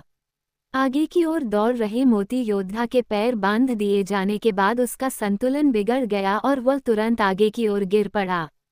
टकराना। पहाड़ के बराबर विशालकाय वह गिर पड़ा, जिससे धूल का बादल उठ गया। मोती योद्धा पीछे की ओर गिर पड़ा और कीचड़ में मुंह के बल जा गिरा। उसका सिर सीधे एक बड़ी चट्टान से टकराया, जिससे ग्रेनाइट का वह शिलाखंड चकनाचूर हो गया। उसी क्षण नामी फुर्ती से मोटी योद्धा के पीछे कूद गई और पानी से बने 4 पिंजरे बनाकर उसके हाथों और पैरों को मजबूती से बांध दिया। वह जन्मजात तकनीक की दीवानी थी। तुरंत ही उसने अपना सुनहरा त्रिशूल पीछे स्थित मोती योद्धा के हृदय की ओर लक्षित किया और उसे उसमें घुसा दिया। स्वर्ण त्रिशूल एक पवित्र कलाकृति, अविश्वसनीय रूप से तेज था, जिसने मोती योद्धा के शरीर को उतनी ही आसानी से भेद दिया जैसे टोफू को काटा जाता है। नहीं, मैं संतुष्ट नहीं हूँ। उद्धरण चिन्ह। स्वर्ण त्रिशूल से उसका हृदय चकनाचूर हो जाने के बाद मोती योद्धा की मृत्यु निश्चित थी। नामी ने उस पहले मोटे योद्धा को देखा जिसे उसने अपने हाथों से मारा था, और भावुकता से उसकी आंखों में आंसू भर आए। वाह भाई वांग हाओ, क्या आपने देखा? मैंने कर दिखाया। मैंने आखिरकार अपनी ताकत से उस कोयले जैसे चेहरे वाले आदमी को मार डाला। धन्यवाद भाई वांग हाओ। नामी उत्साह से कांप उठी। जैसे ही उसने सुनहरा त्रिशूल निकाला, खून की बौछार उसके पूरे शरीर पर, यहाँ तक कि उसके चेहरे पर भी फैल गई। लेकिन नामी, जिसे सुंदरता से हमेशा प्यार था, ने खून को जरा भी गंदा नहीं समझा। इसके विपरीत वो अपने चेहरे पर फैली खून की गंध से काफी खुश था। नामी, तुमने बहुत अच्छा काम किया। मुझे कहीं और मदद करने जाना है। लूट इकट्ठा करने के बाद बाकी टीम के साथियों की मदद करना। मैं थोड़ी देर के लिए जा रहा हूँ। ठीक है भाई वांग हाओ, आप अपना काम कीजिए। मैं अपनी रक्षा खुद कर सकता हूँ। वांग हाओ के बोलने के बाद उनकी आकृति तेजी से हवा में ऊपर उठ गई। एक बार जब वे 1000 मीटर की ऊंचाई पर पहुंच गए, तो 100 किलोमीटर के दायरे में युद्ध की स्थिति उनके सामने स्पष्ट हो गई। गैलेक्टिक टीम को अब चिंता करने की कोई जरूरत नहीं है। जब तक उनका सामना किसी विशेषज्ञ से नहीं होता, तब तक सब लोग इसे संभाल लेंगे। इस ग्रह पर अभी भी 5 मोटिए योद्धा बचे हैं। गैलेक्टिक टीम उनमें से 2 से निपटेगी और बाकी 3 को हम उस मुक्केबाज के भरोसे छोड़ देंगे। मैं इस मौके का फायदा उठाकर इस ग्रह पर मौजूद तीनों ठिकानों को पूरी तरह से लूट लूंगा। जब बाकी सभी लोग भयंकर लड़ाइयों में लगे हुए थे और बेहद व्यस्त थे, तब वांग हाओ लगातार पूरे ग्रह की यात्रा कर रहा था। महज 15 मिनट में वांग हाओ ने ग्रह पर स्थित तीनों प्रमुख ठिकानों और 10 से अधिक बिखरी हुई ऊर्जा खदानों को लूट लिया। वांग हाओ अकेले इतने कम समय में इस ग्रह को लूट नहीं सकता था, लेकिन उसके 3 क्लोन और 4 यांत्रिक योद्धाओं की मदद से यह काफी होगा। ग्रह को लूटने के बाद वांग हाओ ने ली पिंग और मू किंग को लड़ने वाले मोती योद्धाओं को मारने में मदद की और फिर गैलेक्टिक टीम का नेतृत्व करते हुए एक भव्य जुलूस के साथ ग्रह 8 की ओर प्रस्थान किया। _7 स्टॉप्ड अध्याय 706 शक्तिशाली अनुयायी सेना। महज 5 घंटे के भीतर गैलेक्टिक टीम ने 10 ग्रहों को लूट लिया था। कई लड़ाइयों के बाद गैलेक्टिक टीम के सदस्यों का युद्ध अनुभव रॉकेट की तरह बढ़ गया है। तभी सबको यह एहसास हुआ कि वांग हाओ द्वारा उसे हाथ से हाथ मिलाकर लड़ने का प्रशिक्षण देने और यहाँ तक कि वांग हाओ के विशालकाय क्लोन से लड़ने के लिए किए गए पिछले प्रयास वास्तव में मोटिए योद्धाओं जैसी शरीर साधना करने वाली उन्मादी जातियों से निपटने के उद्देश्य से थे। वांग हाओ की युद्ध योजना के तहत गैलेक्टिक टीम का लक्ष्य हमेशा प्रत्येक ग्रह पर लूट का माल हासिल करना था, जबकि मोटिए योद्धाओं को मारना एक गौण कार्य बन गया था। 7वें ग्रह पर गैलेक्टिक टीम ने लगभग आधे घंटे तक लड़ाई लड़ी। जाहिर है, ये पहली बार था जब गैलेक्टिक टीम का सामना मोटिए योद्धाओं से हुआ था और उनके पास अनुभव की कमी थी। 8वें ग्रह पर गैलेक्सी टीम ने मात्र 15 मिनट में ही दुश्मन की टीम का सफाया कर दिया। वांग हाओ और अन्य 6 लोगों को छोड़कर उन्होंने 5 मोटे योद्धाओं को मार गिराया और पूरे ग्रह को लूटने में 10 मिनट और लगा दिए। 9वें ग्रह पर गैलेक्टिक टीम ने मात्र 10 मिनट में ही उस टीम का सफाया कर दिया, 6 मोटे योद्धाओं को मार गिराया और 8 मिनट में पूरे ग्रह को लूट लिया। 10वें ग्रह पर गैलेक्टिक टीम भयंकर लड़ाई में लगी हुई थी, क्योंकि उस ग्रह पर दुश्मनों की संख्या उनसे कई गुना अधिक थी, इसलिए वे उस ग्रह पर 1 घंटे से अधिक समय तक रुके रहे। वांग हाओ ने अकेले ही ग्रह 10 पर 38 मोटे योद्धाओं को मार गिराया, जबकि गैलेक्टिक टीम के बाकी सदस्यों ने मिलकर उनमें से 12 को मार डाला। अकेले वांग हाओ द्वारा मारे गए दुश्मनों की संख्या पूरी गैलेक्सी स्क्वाड द्वारा मारे गए दुश्मनों की कुल संख्या से 3 गुना से भी अधिक थी। गैलेक्टिक टीम की पागलपन भरी हरकतों ने एक बार कई अन्य टीमों का ध्यान आकर्षित किया और कुछ बची हुई टीमों ने तो गैलेक्टिक टीम के जहाज़ों का पीछा करना और अन्य ग्रहों की खोज में उनका साथ देना भी शुरू कर दिया। इस तरह की घटनाएं एक व्यक्ति से 2 और 2 से 3 लोगों तक तेजी से फैलती हैं। जल्द ही गैलेक्टिक टीम के पीछे 6 और टीमें इकट्ठा हो गईं, जिन्हें गैलेक्टिक टीम ने ही उनकी विकट परिस्थिति से बचाया था। उन्होंने गैलेक्सी टीम का अनुसरण जिस कारण से किया, वह पूरी तरह से आकस्मिक था। ऐसा लग रहा था मानो एक अदृश्य एकजुटता की शक्ति हो, जो संकेत प्राप्त करने वाली अन्य सभी जीवित टीमों को इस विशाल आंदोलन में शामिल होने के लिए आकर्षित कर रही हो। धीरे धीरे टीम का आकार बढ़ता ही गया। 9वें स्तर की सभी मजबूत टीमों में से जो बची हुई थीं, उन्हें यह एहसास हो गया था कि गैलेक्सी टीम का अनुसरण करना सबसे सुरक्षित विकल्प था। वांग हाओ ने पहले ही इस घटना को देख लिया था और गैलेक्सी टीम के बाकी सदस्य भी स्वाभाविक रूप से इसके बारे में जानते थे। गॉड स्लेयर, धिक्कार है, ये लोग पागलों की तरह हमारा पीछा कर रहे हैं। क्या ये हमारा माल चुराने की कोशिश कर रहे हैं? मालिक, क्या हमें इन्हें भागा देना चाहिए? ली पेंग ने गुस्से में मुट्ठी लहराई। बिल्कुल सही, हमने अपनी जान जोखिम में डालकर उन्हें बचाया और ये कृतघ्न लोग शुक्रगुजार होना भी नहीं जानते। बल्कि ये हमारा पीछा कर रहे हैं और हमारा माल चुराने की कोशिश कर रहे हैं। ये सरासर कृतघ्न हैं। मू किंग का ये गुस्सा अब और बर्दाश्त नहीं हो रहा था। बाकी सब लोग भी खराब मूड में थे। अपनी मेहनत का फल बदमाशों के एक समूह के साथ बढ़ते देख उन सभी को गुस्सा आ रहा था। हालांकि वांग हाओ पूरी प्रक्रिया के दौरान आश्चर्यजनक रूप से शांत रहे। उनसे भिड़ने की कोई जरूरत नहीं। आखिरकार हम सब अल्फा ब्रह्मांड का हिस्सा हैं और हमारा मिशन का उद्देश्य अभी भी लूटपाट करना है। चूंकि ये चापलूस भी साथ आ गए हैं, तो चलो इनके साथ थोड़ा बहुत बांट लेते हैं। हमें बस हर ग्रह पर मुख्य अड्डे और ऊर्जा भंडार लेने हैं, बाकी हम ले ही नहीं सकते, वे तो बस उड़ा दिए जाएंगे। उन्हें उड़ाकर बर्बाद करने के बजाय क्यों ना हम उन्हें कुछ दे दें। लेकिन ये सब हमारी मेहनत का फल है, हम इन्हें मुफ्त में क्यों दे दें? ली पेंग को अभी भी बात समझ नहीं आ रही थी। इसी क्षण डू सन्यांग ने कहा, चलिए वांग हाओ की बात सुनते हैं। क्या उसने कभी कोई गलती की है? हाँ, मुझे भाई वांग हाओ पर पूरा भरोसा है।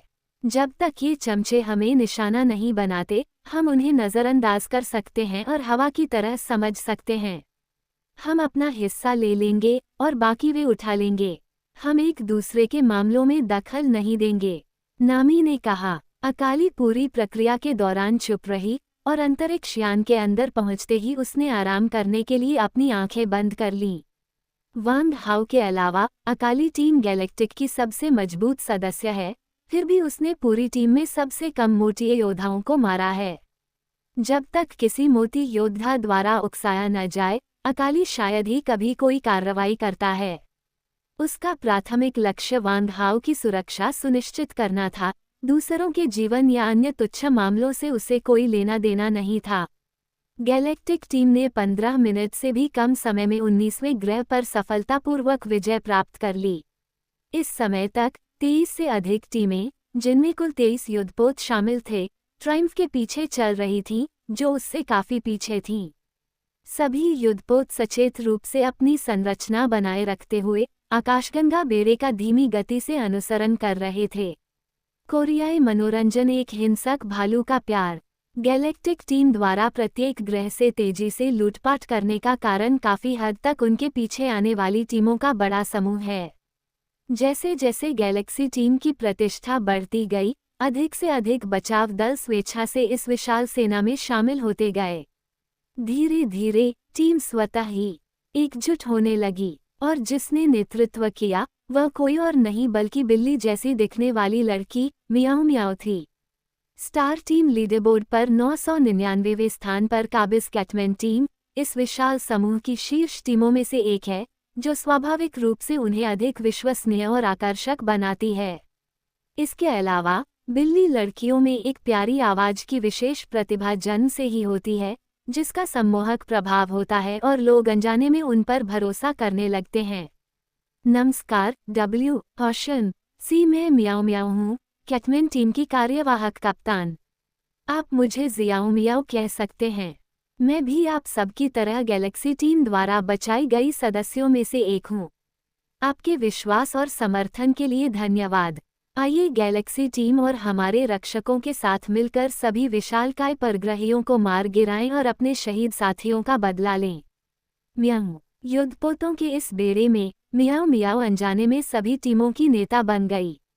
बचाव दल ने मूल रूप से हीरो सिटी वापस भागने की योजना बनाई थी, लेकिन मियाओ मियाओ की पुकार सुनकर उन सभी ने अपने युद्धपोतों को मोड़ दिया और कैटमैन अंतरिक्ष यान का पीछा किया। मैं रॉक कबीले का रॉक वाइड हूँ। मैं मिस म्याओ म्याओ का अनुसरण करने और गैलेक्टिक टीम में शामिल होने के लिए तैयार हूँ। मुझे और मेरे साथियों को बचाने के लिए मैं गैलेक्टिक टीम के भाइयों का आभारी हूँ। अगर गैलेक्टिक टीम के मानव भाई न होते तो हमारी रॉक टीम बहुत पहले ही खत्म हो गई होती। मैं कुत्ते के सिर वाले कबीले का फेकियान हूँ और मैं परग्रही आक्रमणकारियों के खिलाफ लड़ने के लिए गैलेक्टिक टीम में शामिल होने को तैयार हूँ। फ्लेमबर्ड कबीला गैलेक्टिक टीम का अनुसरण करने को तैयार है। भालू मानव जाति भी गैलेक्टिक टीम का अनुसरण करने को तैयार है। उद्धरण चिन्ह उद्धरण चिन्ह। प्रेरणादायक घोषणाएं पूरे ब्रह्मांड में फैल गईं और अधिक से अधिक टीमों और नस्लीय योद्धाओं ने प्रतिक्रिया दी। सभी के एक साथ मिलकर काम करने और एकजुट होने से उन्होंने युद्धपोतों का एक अभूतपूर्व और शक्तिशाली बेड़ा तैयार किया। जब तक वांग हाओ ने गैलेक्सी टीम का नेतृत्व करते हुए 29वें ग्रह पर विजय प्राप्त की, तब तक विजय के पीछे आने वाले अंतरिक्ष यानों की संख्या 40 से अधिक हो चुकी थी। _7SH स्टॉप्ड अध्याय 707 क्रोधित युवा स्वामी। सशस्त्र उपग्रह के अंदर मुख्य कमान कक्ष में युद्ध में हुए नुकसान की रिपोर्ट देखकर युवा मास्टर मोदान के चेहरे के भाव में जबरदस्त बदलाव आया। धिक्कार है, ये सब क्या हो रहा है? 30 ग्रहों के पोर्टल का संपर्क क्यों टूट गया है? महज 10 घंटों में हमारे 633 योद्धा मारे गए। क्या कोई मुझे बता सकता है कि आखिर क्या हो रहा है? पूरे कमांड हॉल का वातावरण अचानक उदास हो गया और हवा का तापमान तुरंत गिरकर -50 डिग्री सेल्सियस हो गया। जिन 6 आदिवासी सरदारों का नेतृत्व उन्होंने कभी किया था, उनमें से केवल 4 ही मोडन के सामने खड़े रह पाए हैं। दूसरे शब्दों में कहें तो 2 जनजातियां पूरी तरह से नष्ट हो गईं और यहाँ तक कि सरदार भी बच निकलने में असमर्थ रहा। यह मोती लोगों के लिए एक घोर अपमान था और प्रतिभाशाली मोदान के लिए तो और भी अधिक। 6 मीटर लंबा मोटा सरदार हकलाते हुए बोला, महाराज, अप्रत्याशित घटनाक्रम घटित हुआ है। बाहरी क्षेत्र से अचानक एक शक्तिशाली टीम प्रकट हुई है, जिसने महज 10 घंटों में 30 ग्रहों पर विजय प्राप्त कर ली है। इसके अलावा अल्फा टीम के बचे हुए सभी सदस्य उस शक्तिशाली टीम के साथ मिल गए हैं। उनकी ताकत तेजी से बढ़ रही है और हम इतने कम हैं कि उनका मुकाबला नहीं कर सकते। इसलिए उद्धरण चिन्ह। तो क्या हुआ? तुम मूर्खों के झुंड, तुमने मुझे इस स्थिति के बारे में पहले क्यों नहीं बताया? क्या तुम्हें पता है कि युद्ध में देरी करने की सजा क्या होती है? मोदान ने एक चौंकाने वाली ठंडक छोड़ी, जिससे मोटा सरदार कांप उठा। धड़ाम से धड़ाम होकर मोटा सरदार जमीन पर घुटने टेक बैठा। युवक स्वामी, कृपया हमें क्षमा करें। हम नहीं चाहते थे कि जब आप अल्फा ब्रह्मांड की वल्कन टीम से लड़ रहे हों, तब हम आपका ध्यान भटकाएं, इसलिए हमने आपको न बताने का निर्णय लिया। कृपया हमारी वफादारी के लिए हमें क्षमा करें, युवक स्वामी। हम निकम्मों का झुंड, काम के नहीं, मुसीबत ही ज्यादा हैं। मोदान ने गुस्से से कहा। ठंडी हवा का एक झोंका पल भर में एक तेज तीर में बदल गया और घुटनों के बल बैठे मोटे सरदार के बाएं कान को बर्फ की मूर्ति की तरह जमा दिया।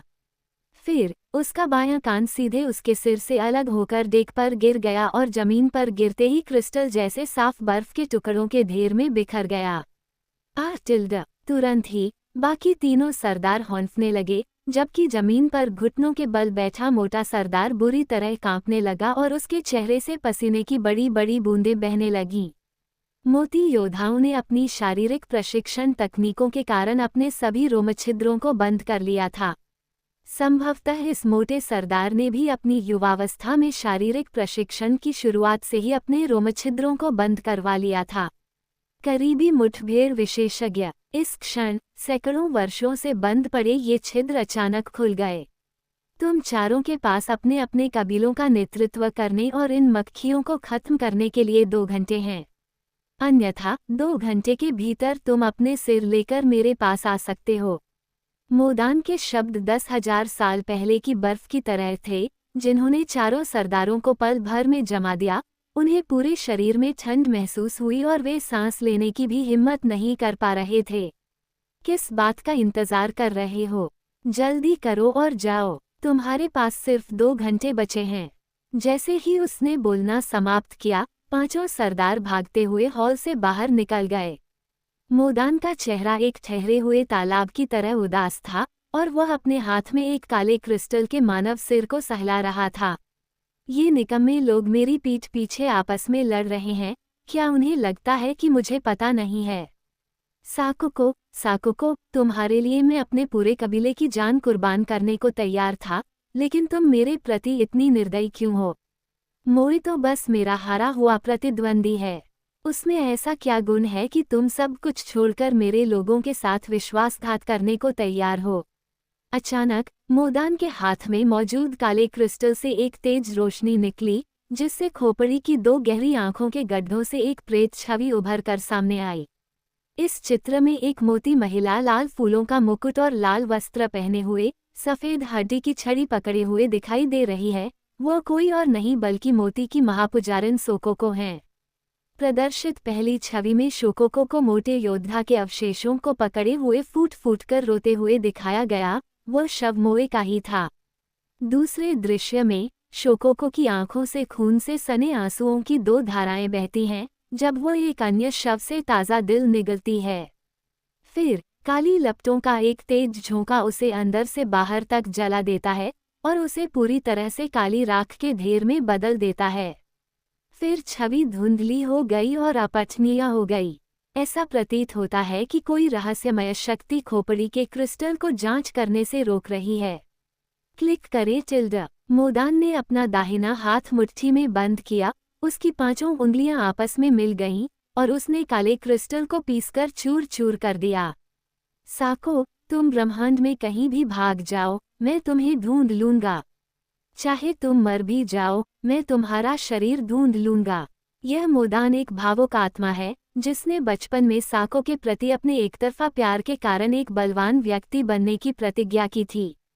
लेकिन जैसे जैसे मोदान बड़ा हुआ और अपने कबीले का सच्चा प्रतिभाशाली व्यक्ति बनकर सिंहासन का उत्तराधिकारी बना, शोकोको धीरे धीरे उससे दूर होती चली गई। क्षमा करें, मैंने नहीं पर क्लिक किया। पता चला कि महायाजक के दिल में पहले से ही एक और व्यक्ति ने उसकी जगह ले ली थी और वह व्यक्ति मोए था। मोए का नाम सुनते ही मोदान का गुस्सा और भड़क उठा। बचपन से लेकर वयस्कता तक यह मोए हमेशा खुद से ही अनबन में रहा है और लगातार उससे टकराता रहा है। निम्न वंश का एक साधारण सेवक होने के बावजूद उसमें मोए से कम शक्ति नहीं थी। यदि मोदान को प्राचीन वंश का लाभ न मिला होता, जिससे वह मोए को पराजित कर सका, तो राजकुमार का पद और सर्वोत्कृष्ट प्रतिभा का खिताब इस साधारण व्यक्ति को मिल जाता। सबसे घिनौनी बात यह है कि उसकी सबसे प्रिय महिला को भी इसी मोए ने उससे छीन लिया। यह शातिर राजकुमार उससे दिल से नफरत क्यों नहीं करता होगा। ग्रह 31 पर ज़ाशान को गैलेक्टिक टीम को ग्रह में प्रवेश करते ही आयन फौज की ओर से एक भयंकर जवाबी हमले का सामना करना पड़ा। पिछले 30 ग्रहों के विपरीत, जहां कम से कम 5 या 6 मोटे योद्धा थे और अधिकतम 20 से अधिक मोटे योद्धा थे, इस ग्रह संख्या 31 पर हजारों मोती योद्धाओं का एक घना समूह एकत्रित हो गया था। शक्ति का ऐसा प्रदर्शन देखकर गैलेक्टिक फोर्स का अनुसरण करने वाली कई अन्य जीवित शक्तिशाली जातियां भयभीत हो गईं, और यहां तक कि अनुसरण करने वाली कई टीमों ने पीछे हटने और अपने दम पर भागने का फैसला भी कर लिया। ये लोग ऐसे कैसे हो सकते हैं? जरा सी भी परेशानी होने पर भाग जाते हैं। मैं म्याऊं म्याऊं इन्हें समझ नहीं पाती। बहुत गुस्सा आता है। म्याऊं म्याऊं ने उन टीमों का उपहास उड़ाया जो बिना अलविदा कहे भाग गईं, और गैलेक्सी टीम के कई कट्टर प्रशंसकों ने भी अपनी आलोचना व्यक्त की। ट्रायम्फ पर मौजूद गैलेक्टिक टीम के सदस्य भी जमीन पर मौजूद विशालकाय मोटे योद्धाओं को देखकर दंग रह गए। बॉस, इस ग्रह पर दोनों टीमें पूरी तरह से नष्ट हो चुकी हैं। 3100 से अधिक परग्रही योद्धा हैं, और ऐसा लगता है कि और भी मोती योद्धा लगातार भूमिगत से निकल रहे हैं। दुश्मन बहुत ज्यादा हैं, क्या हमें पहले पीछे हट जाना चाहिए? नीचे मौजूद भारी भीड़ को देखकर लेई पेंग भयभीत हो गया। 6 सदस्यों वाली गैलेक्टिक सेना अकेले ही 20 से कम मोटिए योद्धाओं का सामना कर सकती थी। लेकिन एक साथ 3000 मोटिए योद्धाओं का सामना करना तो सरासर आत्महत्या के समान था। मू किंग ने ये भी सुझाव दिया, हाँ कप्तान, क्यों न हम पहले अन्य ग्रहों पर विजय प्राप्त कर लें और फिर इसे अंत में लें। _7 स्टॉप्ड अध्याय 708 सच्ची शक्ति आंतरिक शक्ति में निहित है। ये बेकार है। अगर हम दूसरे ग्रहों पर भी चले गए तो शायद हमारा यही हाल होगा। इस बार तो परग्रही सेना पूरी तरह से क्रोधित है। क्या वे किसी बड़े युद्ध की तैयारी कर रहे हैं? हम कैसे पीछे हट सकते हैं? अगर कुछ और आ भी जाए तो क्या हुआ? क्या आप यही शिकायत नहीं कर रहे थे कि मारने के लिए पर्याप्त नहीं है? यही तो आप चाहते थे। वांग हाओ ने हल्की सी मुस्कान बिखेरी और सभी को अर्थपूर्ण दृष्टि से देखा। धिक्कार है बॉस, आप सचमुच हमें आग के गड्ढे में फेंकने की योजना तो नहीं बना रहे हैं? ली पेंग ने घबराकर सांस ली, उसका चेहरा भय से भर गया था। वांग हाओ के शब्दों से बाकी लोग भी भयभीत हो गए। मोटिए योद्धाओं में से प्रत्येक की लंबाई 4 मीटर से अधिक थी, जो लगभग 1 दर्जन वयस्क पुरुषों के बराबर थी। खुले मैदान में खड़े 3000 दैत्य हजारों की मानव सेना से भी कहीं अधिक प्रभावशाली थे। बहुत सारी चींटियां भी हाथी को मार सकती हैं। और तो और तलवारों और भालों से अप्रभावित रहने वाले इतने सारे दैत्य, मानो पीतल और लोहे की दीवारें हों। इसके बारे में सोचते ही सब चौंक जाते हैं और सिर में झंझनाहट होने लगती है। अगर हर कोई खुद को दूसरे व्यक्ति की जगह पर रख कर देखे, तो अगर उन्हें मोटिए के विशालकाय लोगों के समूह में फेंक दिया जाए, तो वे निश्चित रूप से 1 सेकंड से भी कम समय में चूर चूर हो जाएंगे। क्या सब लोग डरे हुए हैं? वांग हाओ ने अपनी भौहें उठाईं, उनके शब्दों में उकसावे का भाव था। कैप्टन, मुझे मौत से डर नहीं लगता, लेकिन आप जो कर रहे हैं, उससे तो बस हमें बेवजह मौत के मुंह में धकेल रहे हैं। कियांग खुद को बोलने से रोक नहीं पाया। हाँ, वांग हाओ, मुझे लगता है ये बहुत जोखिम भरा है। अगर वहाँ सिर्फ 300 मोती योद्धा होते, तो हम जोखिम उठा सकते थे, लेकिन वहाँ कम से कम 3000 मोती दानव हैं।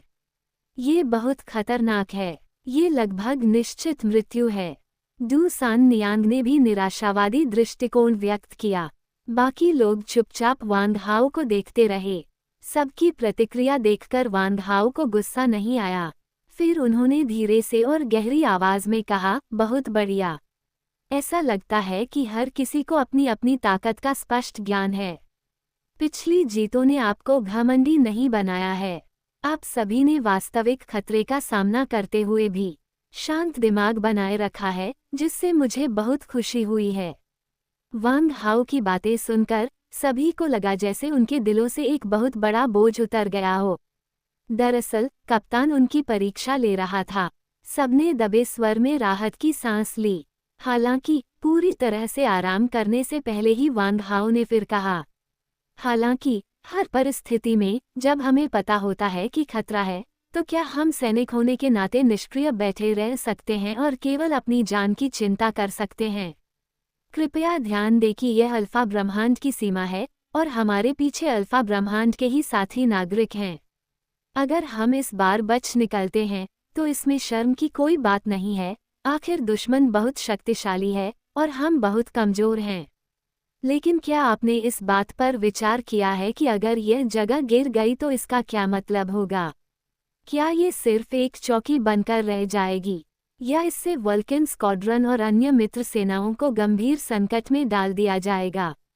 याद रखो, हम यहाँ सिर्फ युद्ध में वीरता दिखाने के लिए नहीं आए हैं, न ही तथाकथित सम्मानों के लिए। वह सब बकवास है। ठीक है, मैं आपसे पूछता हूँ, हमारा असली उद्देश्य क्या है? वांग हाओ ने चारों ओर नजर डाली, लेकिन किसी ने कोई प्रतिक्रिया नहीं दी। इस समय वांग हाओ के लंबे चौड़े भाषण से हर कोई पूरी तरह से चकित था और किसी को भी समझ नहीं आ रहा था कि वह क्या कह रहा है। धन, शोहरत, रुतबा, ये सब क्षणभंगुर हैं। मैं आपको बता दूं, हमारा एकमात्र उद्देश्य जीवित रहना, सुखी जीवन जीना है। न केवल हमें स्वयं सुखी जीवन जीना है, बल्कि हमें ये भी सुनिश्चित करना है कि हमारे परिवार, मित्र, भाई, कबीले के सदस्य और अल्फा यूनिवर्सों के हमारे सभी साथी नागरिक सुखी जीवन जिएं। उन परग्रही जातियों का सत्यानाश हो। क्या तुम सचमुच इतने काया हो कि मात्र 3000 परग्रहियों से डरते हो? अगर तुम्हें इतना डर है तो तुम सब इस विजय पोत में बैठकर हीरो सिटी वापस जा सकते हो। मैं, वांग हाओ, अकेले ही इस पूरी परग्रही सेना का सामना करूंगा। लेकिन हमारा रिश्ता यहीं समाप्त होता है। अब से मैं गैलेक्सी टीम का कप्तान नहीं हूँ और न ही मैं खुद को गैलेक्सी टीम का सदस्य मानता हूँ, क्योंकि मुझे लगता है कि मुझे ऐसी ऋणविहीन टीम में रहने की कोई ज़रूरत नहीं है। एक सचमुच शक्तिशाली टीम को केवल मजबूत खिलाड़ियों के समूह से कहीं अधिक की आवश्यकता होती है। इसके लिए प्रत्येक सदस्य के पास मजबूत हृदय होना आवश्यक है। सच्ची शक्ति आंतरिक शक्ति में निहित है। वांग हाओ के बोलते ही सब लोग चुप हो गए। सच्ची ताकत आंतरिक शक्ति में निहित है। मानसिक शक्ति, उद्धरण चिन्ह। वांग हाओ के शब्दों से सभी प्रभावित हुए और अनजाने में ही उनके दिलों में एक प्रचंड ऊर्जा का बीज अंकुरित हो गया। ये शक्ति का ऐसा बीज था जो कांटों और झाड़ियों को चीरते हुए आगे बढ़ेगा, किसी भी खतरे से नहीं डरेगा और सभी कठिनाइयों, असफलताओं और शक्तिशाली शत्रुओं का सामना साहपूर्वक करेगा। ली पेंग ने अचानक अपना सिर उठाया। उसकी मुट्ठियां कसकर भींची हुई थीं। उसकी आंखें अब झिलमिला नहीं रही थीं, बल्कि ऐसा लग रहा था जैसे उनमें दो प्रचंड ज्वालाएं जल रही हों और उससे अचानक फीनिक्स के पुनर्जन्म की आभा निकल रही थी।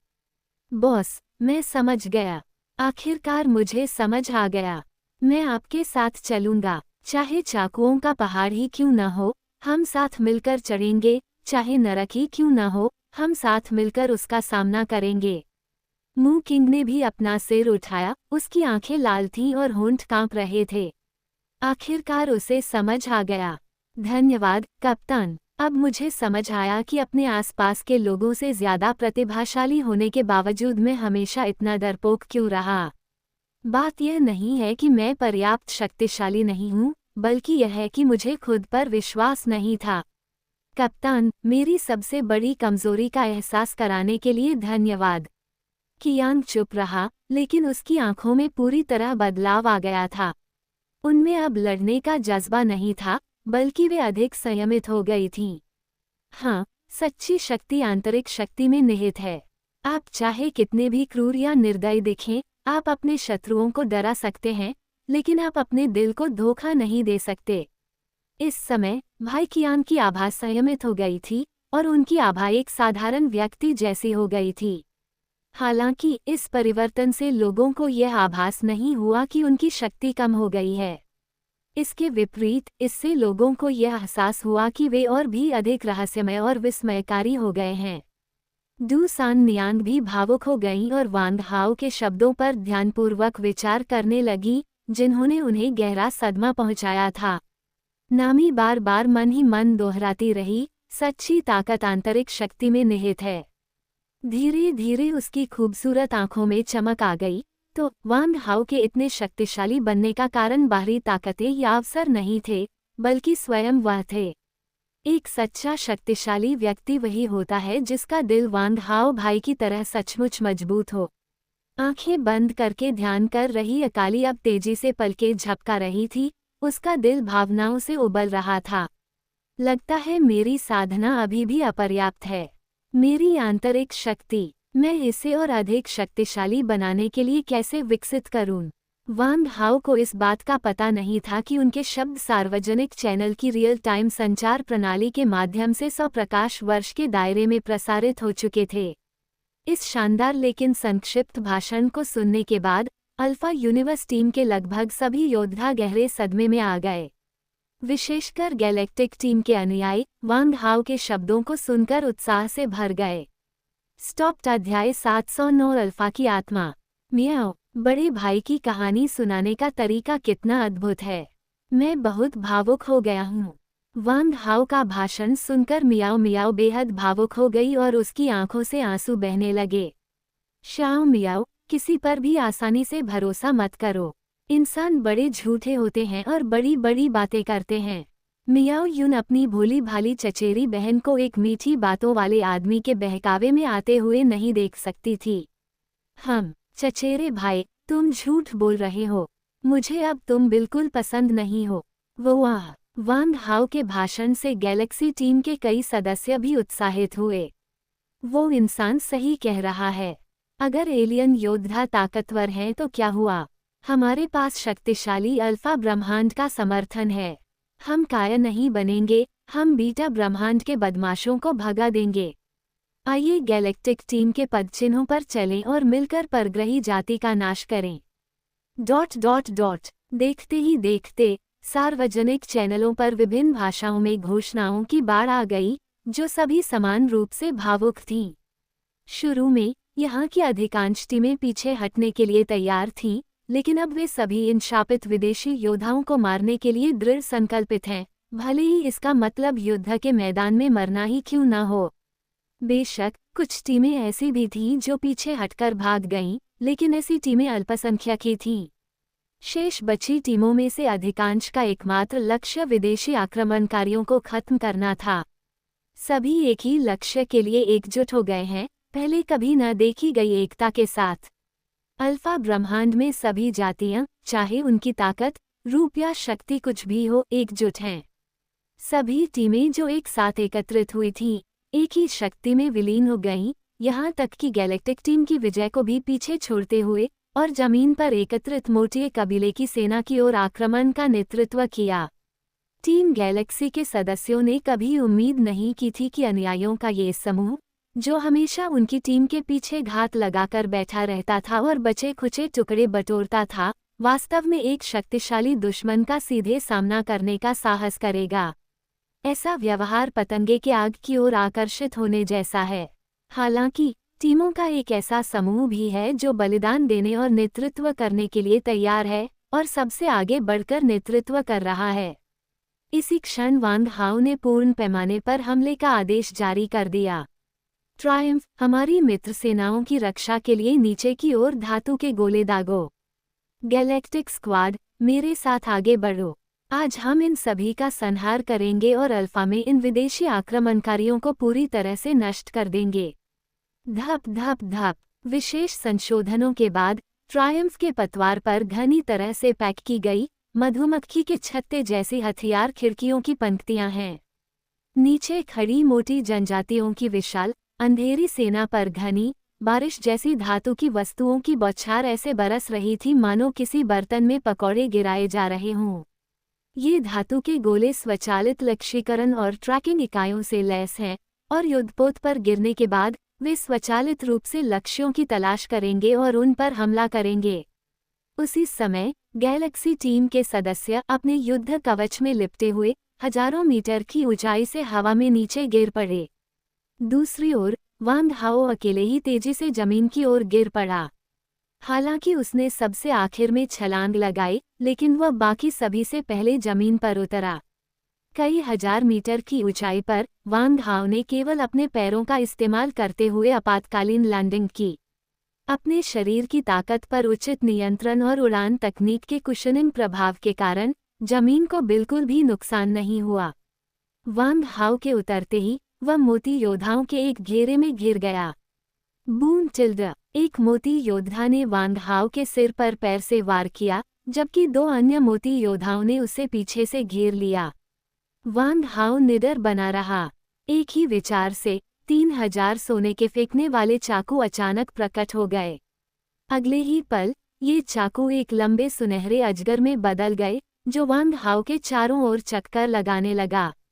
सिजल टिल्ड, 100 मीटर के दायरे में इस सुनहरे अजगर द्वारा अप्रत्याशित रूप से 9 मोटे योद्धाओं के सिर धड़ से अलग कर दिए गए। ग्लग ग्लग टिल्ड, पत्थर के गोले जितने बड़े 9 विशालकाय मानव सिर जमीन पर लुढ़क गए। मोटे योद्धाओं के 9 सिर कटे शव बिना हिले डुले खड़े रहे। चारों ओर घूमने के बाद वांग हाओ ने मोटी योद्धाओं के 9 शवों को इकट्ठा किया और जमीन पर लुढ़के हुए 9 सिरों को बड़े करीने से ढेर करके एक छोटा पहाड़ बना दिया। वांग हाओ सिरों के छोटे पहाड़ की चोटी पर गर्व से खड़ा था। इस दृश्य को देखने वाले सभी मोती योद्धा क्रोधित हो गए, खासकर ये देखकर कि उनके ही लोगों के सिर एक इंसान द्वारा पैरों तले रौंदे जा रहे हैं। इस तरह के अपमान से हर मोती योद्धा लगभग पागल हो रहा था। परिणामस्वरूप 1 किलोमीटर के दायरे में मौजूद मोटिए योद्धा वांग हाओ के स्थान की ओर दौड़ पड़े। तुम बिल्कुल सही समय पर आए हो। मेरी स्वर्णिम तराजू वाली उड़ने वाली कतार तुम्हारे रक्त से परिष्कृत की जाएगी। जब गैलेक्सी टीम के अन्य सदस्यों ने अपने कप्तान वांग हाओ को देखा तो वे सभी उनके करीब चले गए। कैप्टन, हम आपकी मदद करने आए हैं। मू किंग ने कुशलतापूर्वक अपने फेंकने वाले चाकुओं का इस्तेमाल करते हुए चारों ओर मौजूद मोती जनजाति के योद्धाओं पर लगातार वार किए। कई लड़ाइयों के बाद मू किंग के चाकू फेंकने के कौशल में लगातार निखार आता गया और वह लगभग हर मिनट मोटे जनजाति के एक योद्धा का सिर काटकर अलग कर देता था। और ये सभी गिरे हुए सिर वांग हाओ द्वारा बनाए गए सिरों के पहाड़ पर ढेर कर दिए गए थे। गैलेक्सी टीम के सदस्य तुरंत पहुंच गए। वांग हाओ हेड माउंटेन की चोटी पर अकेले खड़े थे, जबकि बाकी 6 लोग पहाड़ की तलहटी में उन्हें घेरे हुए थे और बीच में उनकी रक्षा कर रहे थे। जैसे जैसे गैलेक्सी टीम के अनुयायियों ने सिरों का ढेर ऊंचा होता देखा, वे सभी गैलेक्सी टीम के करीब आने लगे।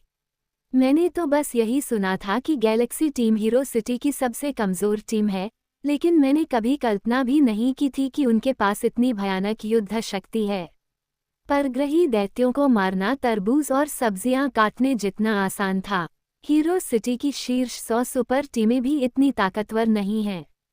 इस लड़ाई के बाद गैलेक्सी टीम नई ऊंचाइयों को छूने की संभावना है, जिससे हीरो सिटी में एक और सुपर टीम जुड़ जाएगी। गैलेक्सी टीम में हर कोई अविश्वसनीय रूप से शक्तिशाली है, खासकर सिरों के पहाड़ के ऊपर खड़ा वह काले बालों वाला लड़का। वह इतना जवान दिखता है, फिर भी उसकी ताकत अथाह है।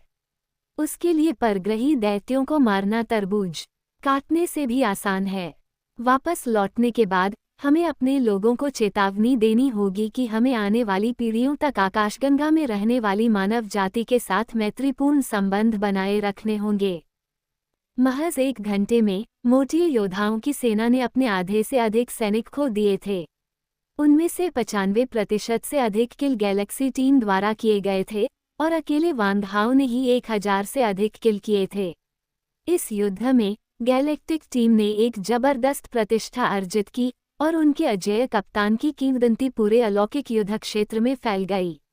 1 घंटा बीत चुका था और मोदन, जो कि मोती कबीले का युवा मुखिया था, द्वारा निर्धारित समय सीमा का केवल आधा हिस्सा ही बचा था।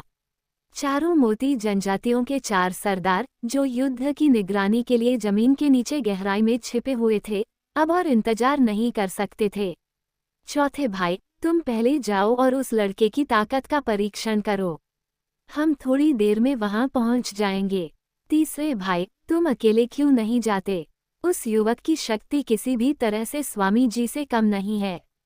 अगर मैं अकेला गया तो मैं अपनी जान जोखिम में डालूंगा। या तो हम सब साथ चलें या फिर हम सब मरने का इंतजार करें। तुम दोनों बहस बंद करो, चलो सब मिलकर हमला करते हैं। ये युवक वाकई असाधारण है। वह सोने का फेंकने वाला चाकू एक बेहद शक्तिशाली हथियार लगता है। उसकी श्रेणी कम से कम निम्न श्रेणी की पवित्र वस्तु होनी चाहिए। चलो सब मिलकर हमला करते हैं, कोई भी पीछे नहीं हटेगा। उस लड़के को एक ही वार में मार डालो, उसके मरने के बाद हम बाकी लोगों से निपट लेंगे। हाँ, मैं बॉस के सुझाव से सहमत हूँ। अभी हम आपस में लड़ने का जोखिम नहीं उठा सकते, हमें पहले उस युवक को मारना होगा। विक स्टॉप्ड।